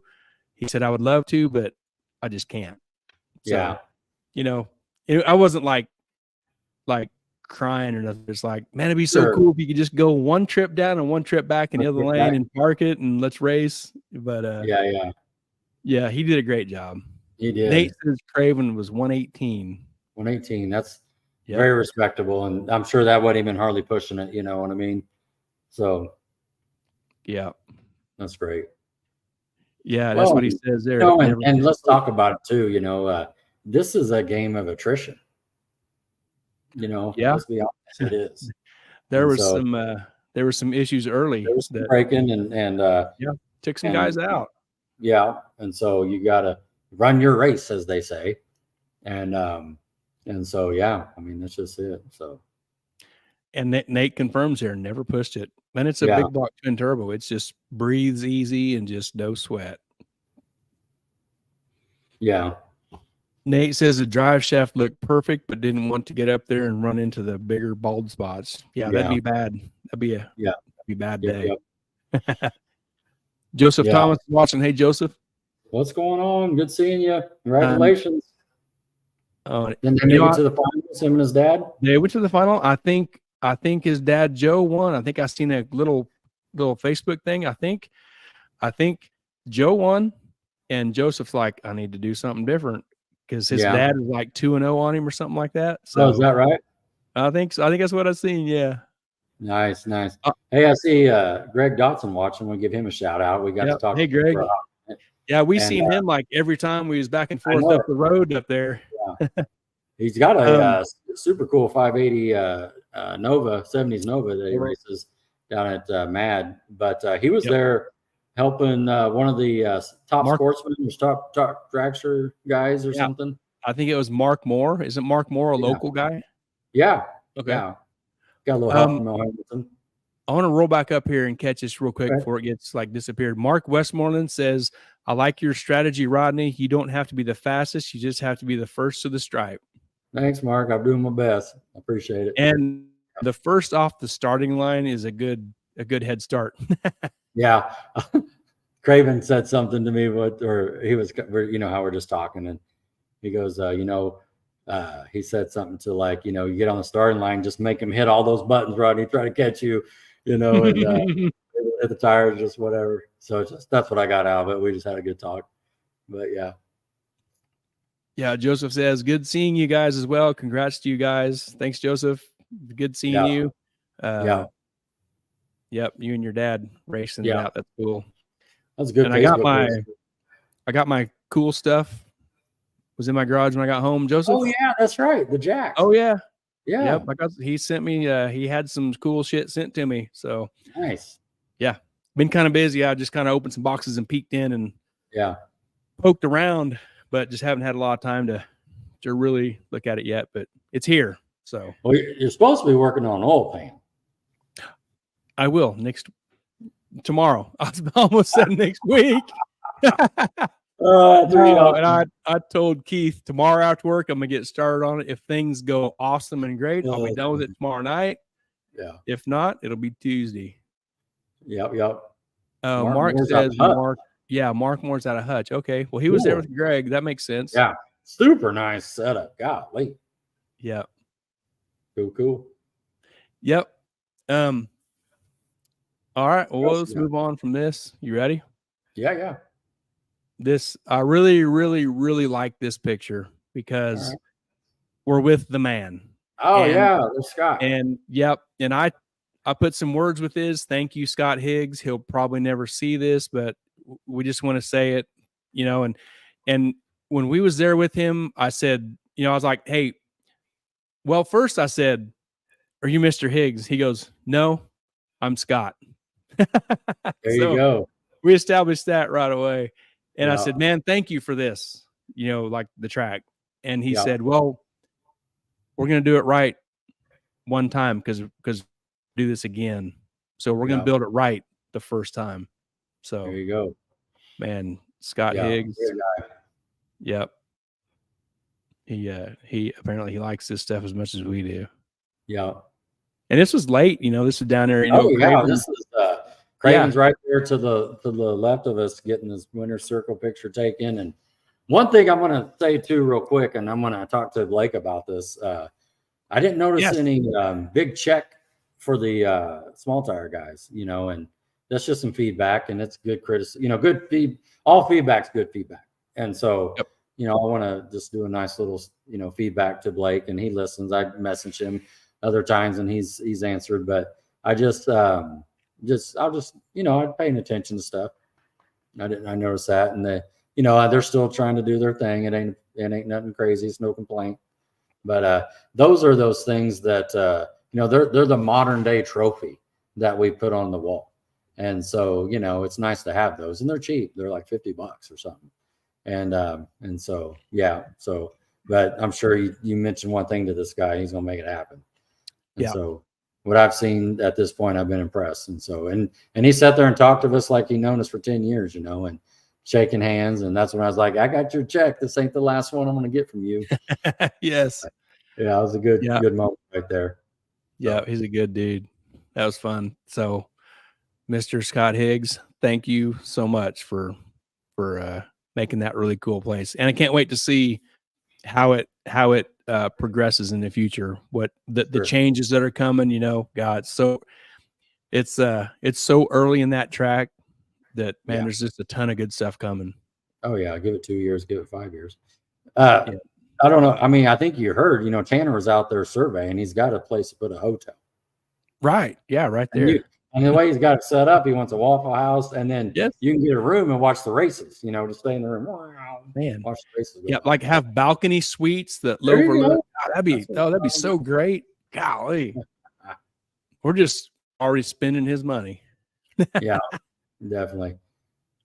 Don's question, like for me, it wasn't MPK or Streetcar Takeover by any means, but there was people in the stands. You know, I kind of watched that when I go up there in the rounds. So, you know, and we this was the first time we've been to a Midwest Pro Mod Series deal, so we don't know like what the baseline is for a crowd, but we don't have a good comparison. There was a lot of race cars, a lot of people walking the pits. We we found out. Mark said, especially with the monster screen. Yeah, can't wait to see that. We found out how to get Keith Haney's attention. You drive by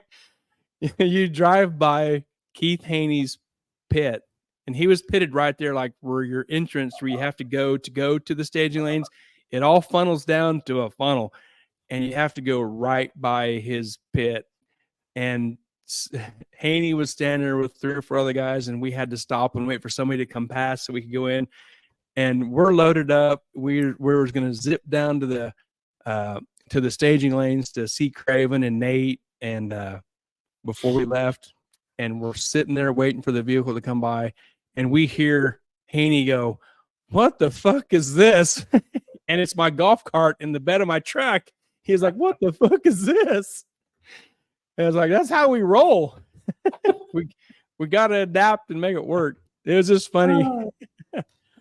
I don't know if you'd ever seen that before, but he's seen it now. Yeah, it works. So that's how you get Keith Haney's attention. Put your golf cart in the bed of your truck, and yeah, it was a good time. Man, it was late. That was late last night. And we're talking about Craven in the winner circle. There's Nate Bell on the right and Craven in the middle. And I think engine builder with him this weekend. I don't know his name, but I think his engine service is called Fast by Fraser. Nate can, confirm or, I'm pretty sure. Hey, Gary. Yes. Can you hear me? Yes. You're froze, and we can't hear you. Man. Well, where did you go?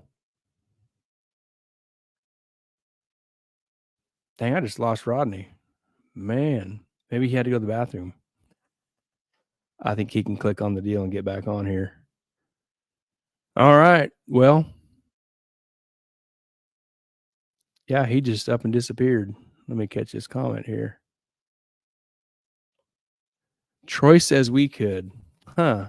Maybe it's something on Rodney's end, because he just kapoof. He's gone. Don says I can hear Gary. Gary, you're good on YouTube. Rod is gone. Huh. Well, there we go.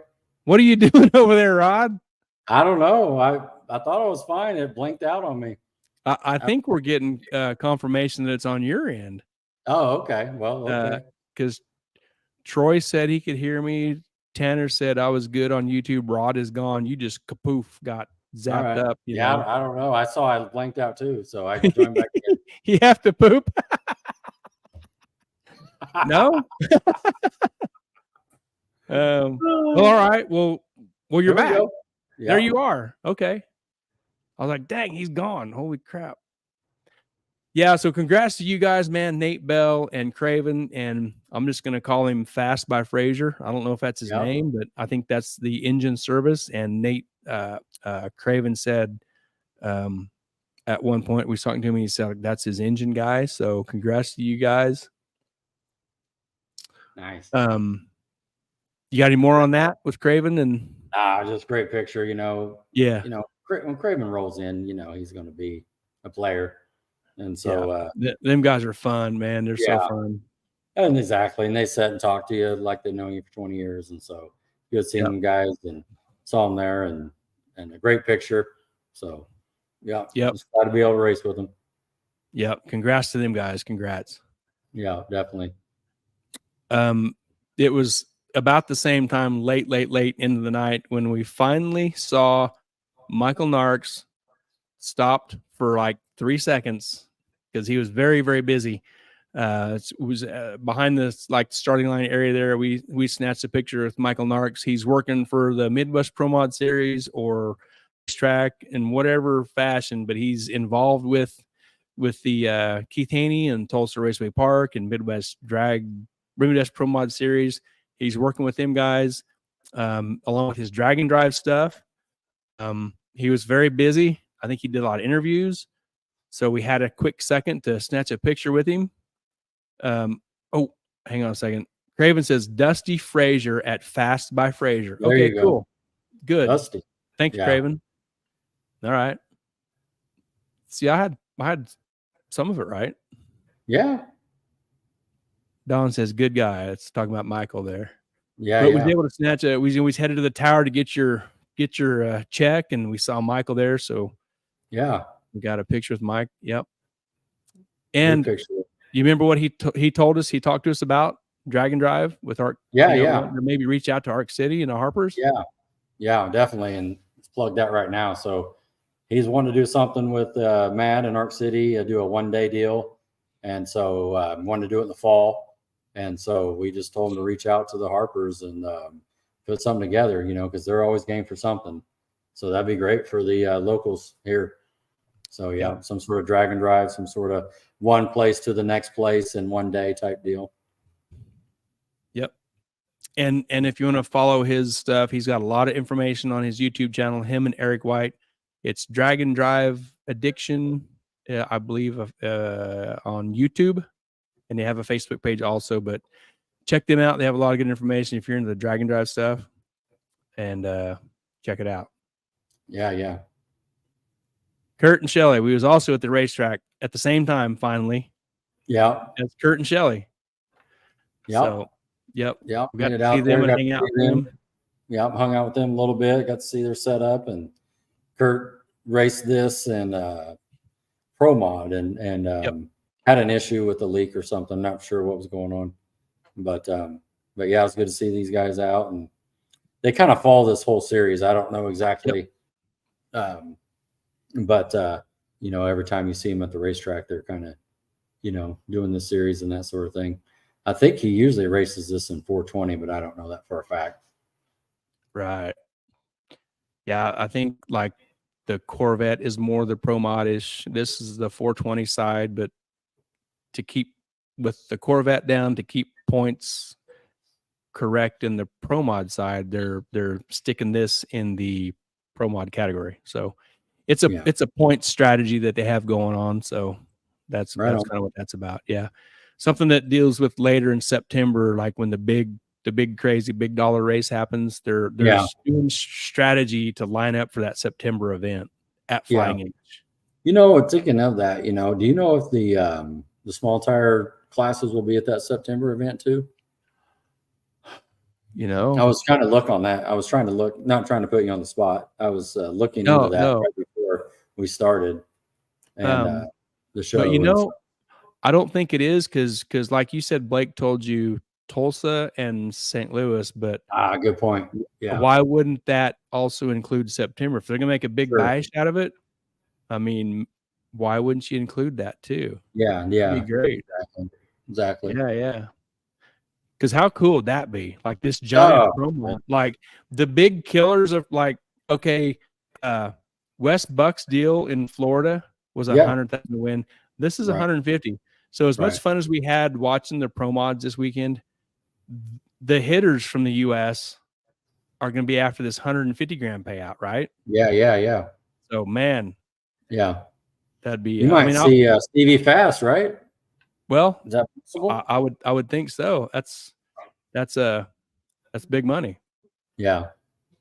Yeah, we'll have to keep an eye on that and see if that plays out in September, or see if that conversation comes up on that message group that we're in with the small tire stuff with Blake. That might be a good question for that group. Yeah. Well, look at Tanner down there. He's getting it stacked up. Tanner says, I already have my vacation scheduled for that race. What weekend is that, Tanner?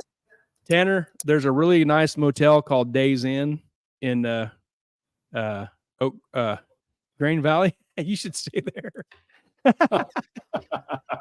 I hear they're rated a 2 on a 10 scale. Yeah, he definitely picked the wrong hotel at the MPK race. We're always going to give him shit about that. What weekend is that, Tanner? Dude, that'd be really cool if they put the small tire in that, because we have Titans in Tulsa, September 6th and 7th. I have on my calendar the 13th and 14th is Heads Up KC, but that's not their promo deal. The 20th and 21st is open, and we have a mad Heads Up race 7th and 28th. Right on. So why is he yelling at us? He's screaming. Do not under any circumstances stay at the Days Inn.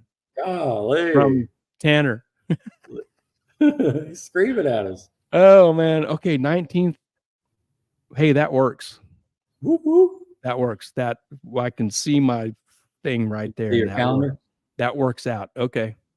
So yeah, September, the first weekend of September to the second weekend of November is going to be very busy. Nice. Joe Ruiz says, I seen a pic of Kurt with 3 wheels off the ground in that tank. Joe, that was a picture from Tulsa, like last year, I think. Yeah, but that, if you look at that picture again, that's at Tulsa, not Flying H. Don says Days Inn equals America's best value in. That doesn't. I got a damn mosquito in here now. Holy crap! Oh, he's back at your place. Okay. I got all the animals in here. I don't have anything over here. I'm jeez. Got my air conditioner on. So it was cool to have. We finally got to be at the track at the same time as them guys. Yep. Cool deal. Our friends Dave and Tina Pierce, we saw them. They were racing Top Sportsman. That's Dancing Dave. Dancing Dave with the necklace and the DD. Double D. And their 16-year-old daughter, she races, she welds. She is a all-around go-getter. It looks like it's 16-year-old I'm taller than mom daughter. She is like taller than mom. Yeah. And she's probably not done. Right. Yeah, it's cool to see them guys. Yep. Yeah. Talk with them for a while. And yeah, they had both cars out there. Had the twin turbo LS. I think she was racing Top Sportsman, and then they had the Colorado with the compressed air big block. So good to see them out. And we, when we talked to them a while back, they spoke highly of the Midwest Pro Mod series, and they like the Top Sportsman deal, and we often see them racing in that organization. So yeah, they enjoy it too. They like it. Yeah. I think this is the first time they've been to Flying H as well, they mentioned. And so, I don't know what the stretch is from where they're at, but around the Oklahoma City area, if that's 4 hours or I'm not sure. But it's I bet it's us plus 3. I'm just guessing. I guess you're right. Yeah, because I know where they live compared to Oklahoma City. A little bit. Huh? They can cut across a little bit, I thought. Maybe not. Maybe it's just 35. Right. So it's cool to see them. Hopefully we see them again this summer sometime. Yeah. And on our trip, we got a Waffle House. Yeah. See, you should have put a picture of Craven there in the window looking in. You know that'd be great. You didn't invite him. You know what I mean? It's not Yeah. where's Waldo, it's where's Craven. Yeah. What's going on here? And so also, I think this got a little attention because Gary, aka the Bacon Man, ordered ham I instead of did. bacon. As you And can see, I ordered bacon. I got called out on it, and I've You got a did get reason. called out. I think it came from the World Wide Web that you were not and have any It's bacon. like, where's the bacon? Where's the bacon at, And Mr. Bacon Man? that's a strategic meat call on my end. Yeah. And I opted for ham. Yeah. It's also Yeah. a bacon product. It comes from the same thing. Yeah. So that's funny too. I don't know if you could see in this picture, but like if you paid attention, but we all got long sleeve, all the hoodies. We're all freaking freezing out there at the racetrack. We was wet. We was wet and got rained on. Oh, we got a comment. Who's this? Yeah. Joe that's see, that's not right. I never got Waffle House when I was helping. You just racing at the wrong place, Joe. Yeah. Yeah, that's funny. Yep. Whoop whoop. Yep. Time. Yep. Well, and if we change, hey, Tim Webb was watching. Hey, Tim. Tim. If we in our desire to find another motel, it's going to be at that exit where that Waffle House was at. Yeah, in Oak Grove. Yep. Joe says, I guess so. Yeah. Man, that's the end of the pictures. Right on. Great weekend of racing, man. Great what a good time. What a good time. People, family, friends. Got to see Tim Webb Friday. Wish it would have been there he is. longer. Tim says, hello, guys. Tim, you're late. And we're almost done. No, seriously, it's a great outing. And of course, Flying H is awesome. And everybody's super nice there. I'm talking about the racers, the attendants, the workers. I mean, just nothing but a good time.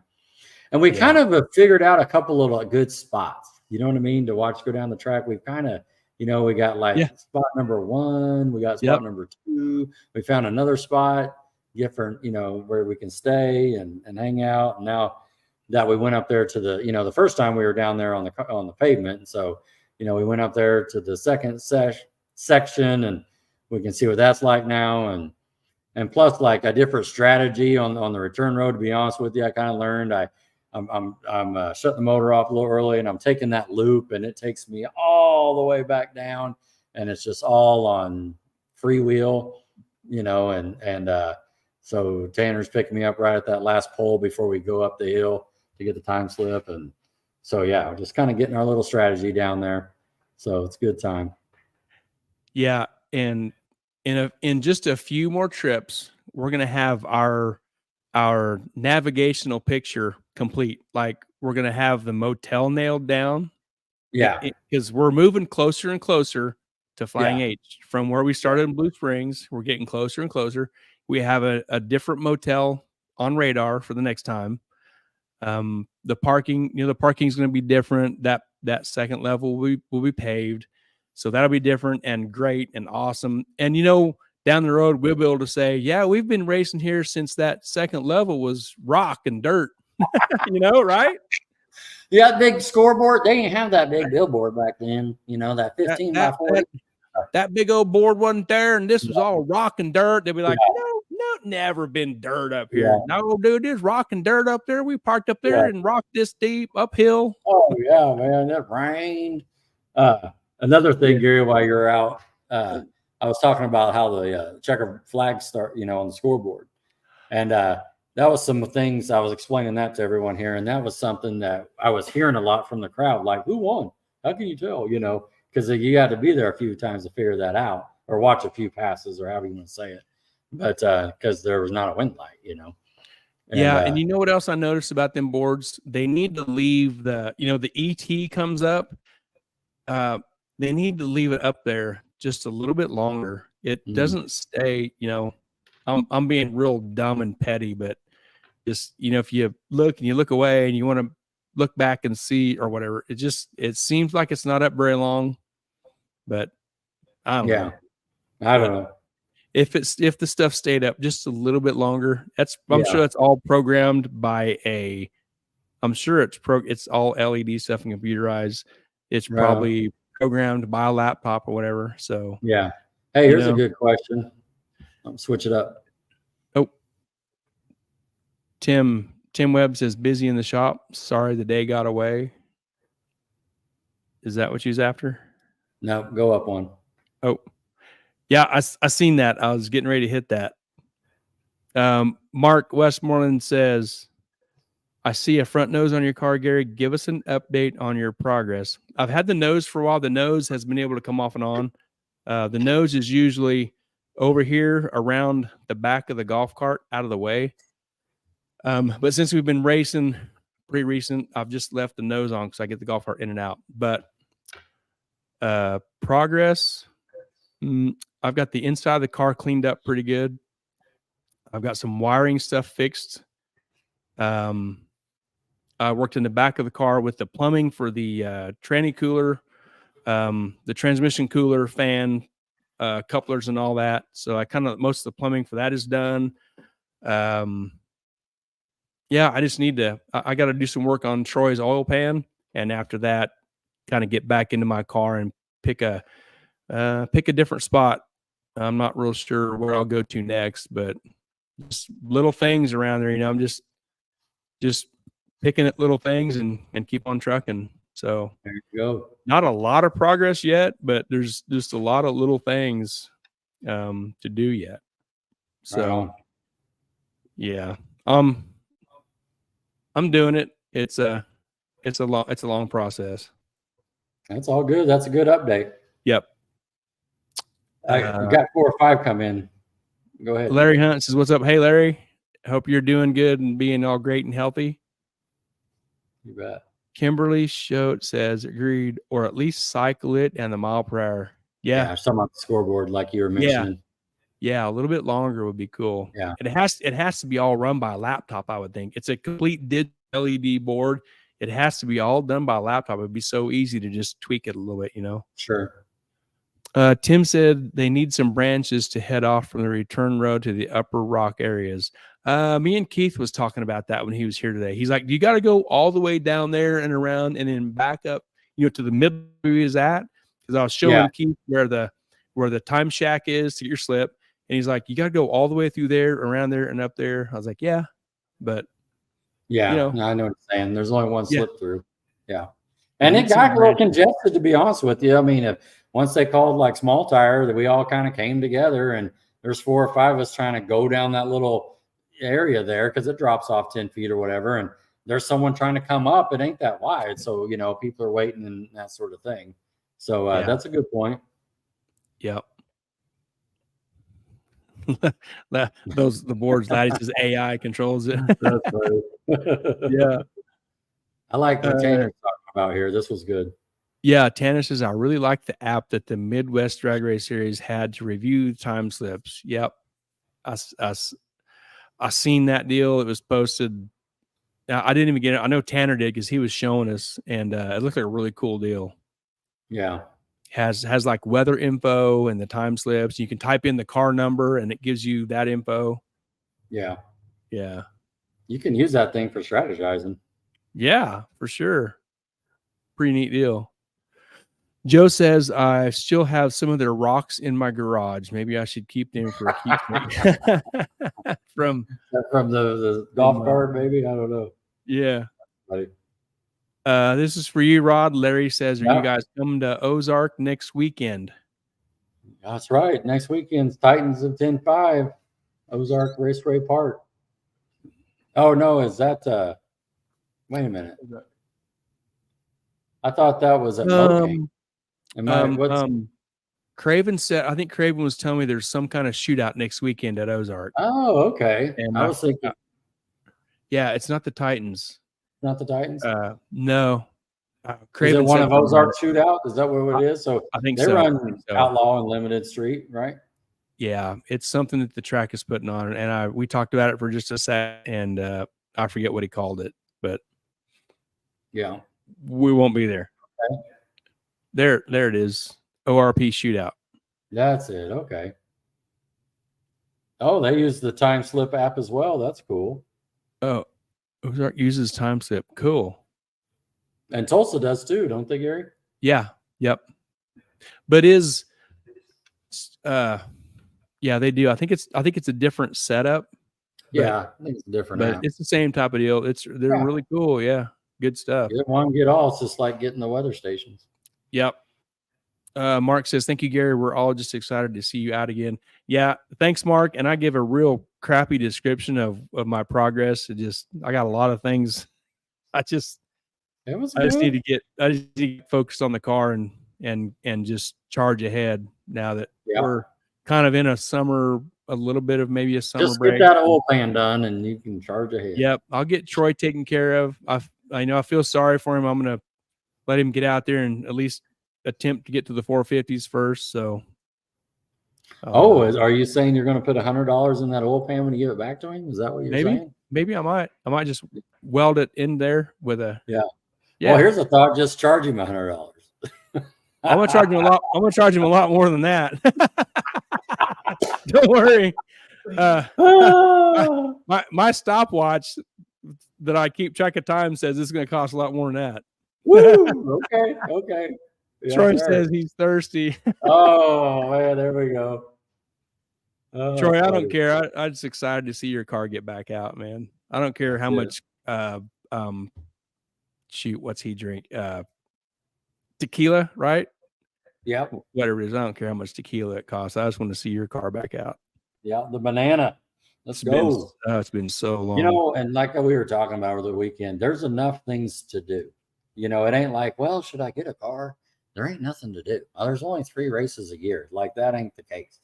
You could wear out everything. And we were kind of giving B-Wise a little crap. It's like, man, if you still had your 3rd gen, you'd be up here just getting with it. Fit that limited, great. Perfect. Yeah. Troy said take me for a ride. Hey, we could race. We could how the figure 8 race, or not figure 8, but the cruiser dirt track stuff. One guy runs the throttle. Yeah. One guy steers. We could do that. Right on. Well, that'd be fun. Yeah, that's awesome. Yeah. Yep. Well, we're 2 hours, and man, we're a long ways into this. You ready to wrap it up? Ready to wrap it up. Let's hit our sponsors. So, hey, before that, why don't you? We haven't done this for a while. Why don't you give your sponsors that help you out? Give them a shout out. Oh, okay. I can do that. And I appreciate you giving me a little minute here. So just, I've just kind of put me on the spot here. Let me get my thoughts. So sorry. That's all right. So for my engine work, I'll obviously use Mark and Stephen Brown up there at the Advanced Engine Services. Gary turned me on to them, a few years back. Have excellent work with them. The motor I have in the car right now is because of Mark, and that sort of thing. Converter wise, obviously I use Marty Chance here. He's a marketing partner for me, and he helps me quite a bit. As you guys know, have a couple, 2 or 3 of his converters and stators and that sort of thing. Just last week, if you will, Ultra Color helped me out with the Metcalfs there with Jason and Logan. Don't have my shirt on tonight, but Mel Hamilton's huge, helps me out huge with things, especially the things you use all the time with the tires and the oil and the gas and everything you need to keep this thing rolling. So I appreciate Phil Nightingale and both Nicks that helped me out through that. Also, HCR Devin helps us as well. I know he helps you as well, Gary, and to get our parts or just to get a tune-up call and that sort of thing. Just thinking through that's who I like to thank, and I appreciate you letting me do that, Gary. And without them, I couldn't do this, And just a quick story: when I was up there getting these last set of Hoosiers from Nick Ballman, and I told him, I go, I'll give you a shout out, and he goes, his comment was, hey, we appreciate it. A little bit helps. And I looked at him and I go, well, I appreciate you because a little bit helps, me. And right. So it's the same thing. And so good bunch of people up there at Mel Hamilton Ford, and they're doing a lot for the community and that sort of thing. But yeah, it'll work. Yep. I've been thinking about that for a while before today, before this show, where, a few races in, and it seemed very appropriate for you to give them a shout out. So they're great help. We got a comment here. Yeah, Mark says sponsors are everything. Yep. Every little bit helps, a little bit here, a little bit there. And there's Sissy Dog. Yeah, that was my mascot. So even easily say 3 races behind, because 3 of them got rained out. There was 4. The one got rescheduled, which is Streetcar Takeover. So we're still 3 behind, but we've been to a few. It seemed like a good time to give your people that help you a shout out. That traffic that helps goes both ways. You help them, they help you. Oh, so, yeah, definitely. Yeah. And I use them. I mean, the money that helps me is just the difference, and with Marty with the converters, and Mark, he helps me in both ways, because, sometimes I can't wait, and he just, I'm talking about Mark Brown in advance. And then, like, I change my oil I see that I change my oil every event. And so, like, it costs money, and that's my choice. I don't have to, but, like, and just the consumables, what I call it, with oils and fuel and tires and just the consumables that you have to have. And that's where Mel Hamilton comes in and helps me out, and so I couldn't do it without them. And of course, a big shout out to my family, because, like, once again, we were gone. That's why Ginger's been wanting to see me, because we just got home, and, like, we rush around and do stuff, and here it is, we're doing the podcast. And so, but, shout out to my family too, because, I was in this garage every night this week getting ready for the race, what I mean? And what's cool with my wife is, like, she supports me from the house too. She don't have to go. I'm not out doing anything stupid. And so, but she'll check in and, how's the race going? How'd you qualify? And that sort of thing. And it's just, I'm very blessed, you think about it. And so, plus we've got a great group of friends, and, we got the Wichita group. We're learning about this Missouri group that has taken us in, and feel like we're racing with them cats. I mean, I don't know, your gut gets sore from all the laughing and cutting it up, and we're giving each other hard times, like the Browns, or now we've met the Phillips, and of course Craven, he's over the top. It's just awesome. Yep. And you mentioned the wives and family, and I'll say to my wife, I've told her already, but today is our 23rd wedding anniversary. Man, that's awesome. I didn't know that. Yeah, today. Yeah. Congratulations. So, thanks. And I earlier I gave her a hug, and I was like, 23 years, it's been that long, and hopefully a lot longer. And and she's like, well, hopefully, same. Thanks for putting up with me for 23, and thanks for putting up with me for 23. And it's just funny to banter back and forth about that. But that's 23 great, today, man. so June 2nd, 2001. So, man, congratulations. And here we was, we're out racing this weekend, and she's I didn't even know that. I kind of feel bad. Thank you, Tiffany, for letting me, have a racing friend partner here to go to the races with them. I couldn't do it without people. You can't do this by yourself. And and even that's a anniversary is, it's the wedding anniversary, but even more significant than that is the number before that, before you get married, the year we met in 94. So it's we've been together 30 years. Wow. So she's been putting up with my dumb ass for 30 years. Jeez. Wow. That's awesome. So shout out to her, man. Yeah, she's a definitely. trooper. I'm probably not the easiest to get along with on some occasions, but here we are. Hey, so there you go, making it work, man, making it work. That's right. Yep. Great team. And that's a big deal, especially nowadays. You just don't hear that, and so Yeah, Yep. that's awesome, Gary. Yeah, we're a great team. We There are. you Yeah. go. You Yep. said it right there. You said it. Team. Yes. Yeah. Takes. Absolutely. Yeah. Yep. Yeah. Mark. Dun, dun, dun. Mark says, "Congratulations to you, Gary and Jim. Happy anniversary. Happy Nice. anniversary, Joe Ruiz. Congrats, Gary and Tiff. Mark, you're amazing. She is amazing. Yeah. Well, yeah. Oh boy, she is. Yes, without a Yeah. doubt. So yeah, thank you guys. Yeah. 23 years and many more to go. Lots. Yeah. Did you see Mark's comment? He goes, even Rod's dog is white. Yes. That's what I started laughing about a while ago. Even Rod's dog is white. Yeah, that's a funny ginger, stuff. man. Yep. Well, let's give our sponsors, partners a shout.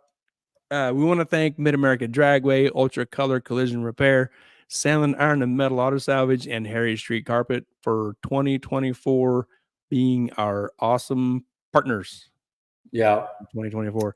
And speaking of Sandlin Iron and Metal, I was getting ready to say what you're getting ready to say. Right. Are you talking about the conversation with Scott? No, I was talking about you. You saw JR. He zipped by on the. He did. So No, JR was there because Scott Palmer was there. You know what I mean? Yep.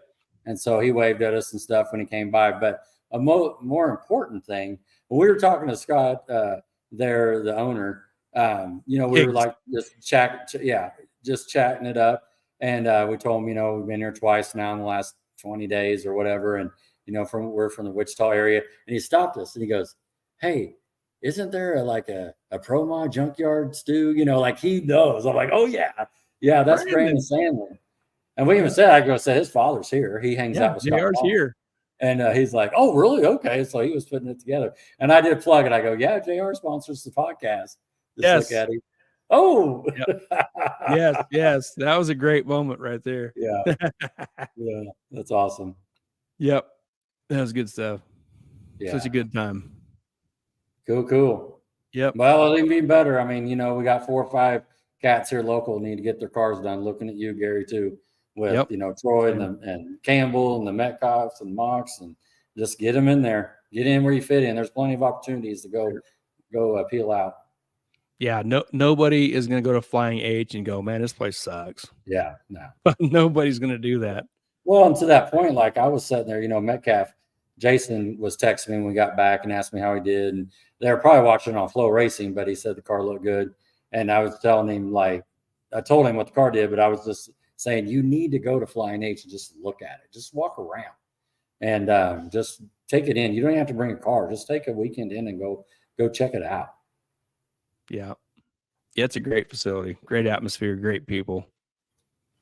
Can't wait to see where it goes. Each step they take to make it better. Can't wait to see it. Yeah. Cool. Let's wrap it up. Be gone and done with it and go to work. Thanks everybody for tuning in. Had a great weekend. Man, we got to go to work for 5 days this week. Jeez, come on. Oh man, I've been spoiled for a couple of weeks, some days off.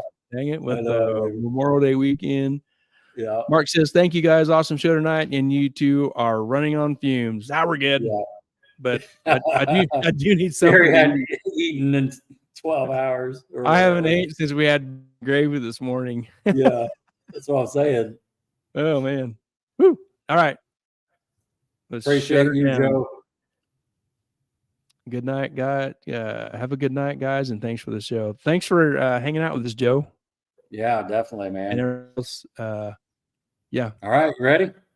Yep. Oh, wait, not yet. I gotta find the smacker here. All right, ready? Yep. Oh, we did it. Yep. This is our longest show yet. Thank you for hanging. We do not have a plan for next week yet, but we will by Wednesday. So we'll put some out there Wednesday. We'll find some cool. Actually, Gary's got a good idea. You think we got to roll with that? Yeah. Well, let's not let it out. But I'm not. So that's a good idea. We'll head down that lane and see if we can put that together. Yeah. And that individual everybody around here will know him from recent and from distant. So it'll be a great deal if he'll come on board. Yeah. So we'll just leave it at that and see if Sounds good. see if we can go together. Yeah. All right. Let's shut her down, Rod. All right. Have a good night. Hey, man, I had a damn good time racing with you this weekend. Such a fun time hanging out. So thanks for doing and letting me hang out. So Oh yeah. yep. Nothing but a good time. Yep. Now you know the next chunk of work you need to do to your car. So Hey, you know what I'm it's all saying. good. Oh yeah. All right. Good night, everybody. See you later. We'll see you next week. Had a great time, Tanner. One more comment here is that's Tanner. We both had a great time this weekend. Man, Tanner, I can't imagine how tired you are, bud. Yeah. Same with you, Skylar. I know you were there with him. Get to bed, Tanner. You got to go to work tomorrow. All right. Everybody, thank you. See you later. We'll see you next week. Goodbye.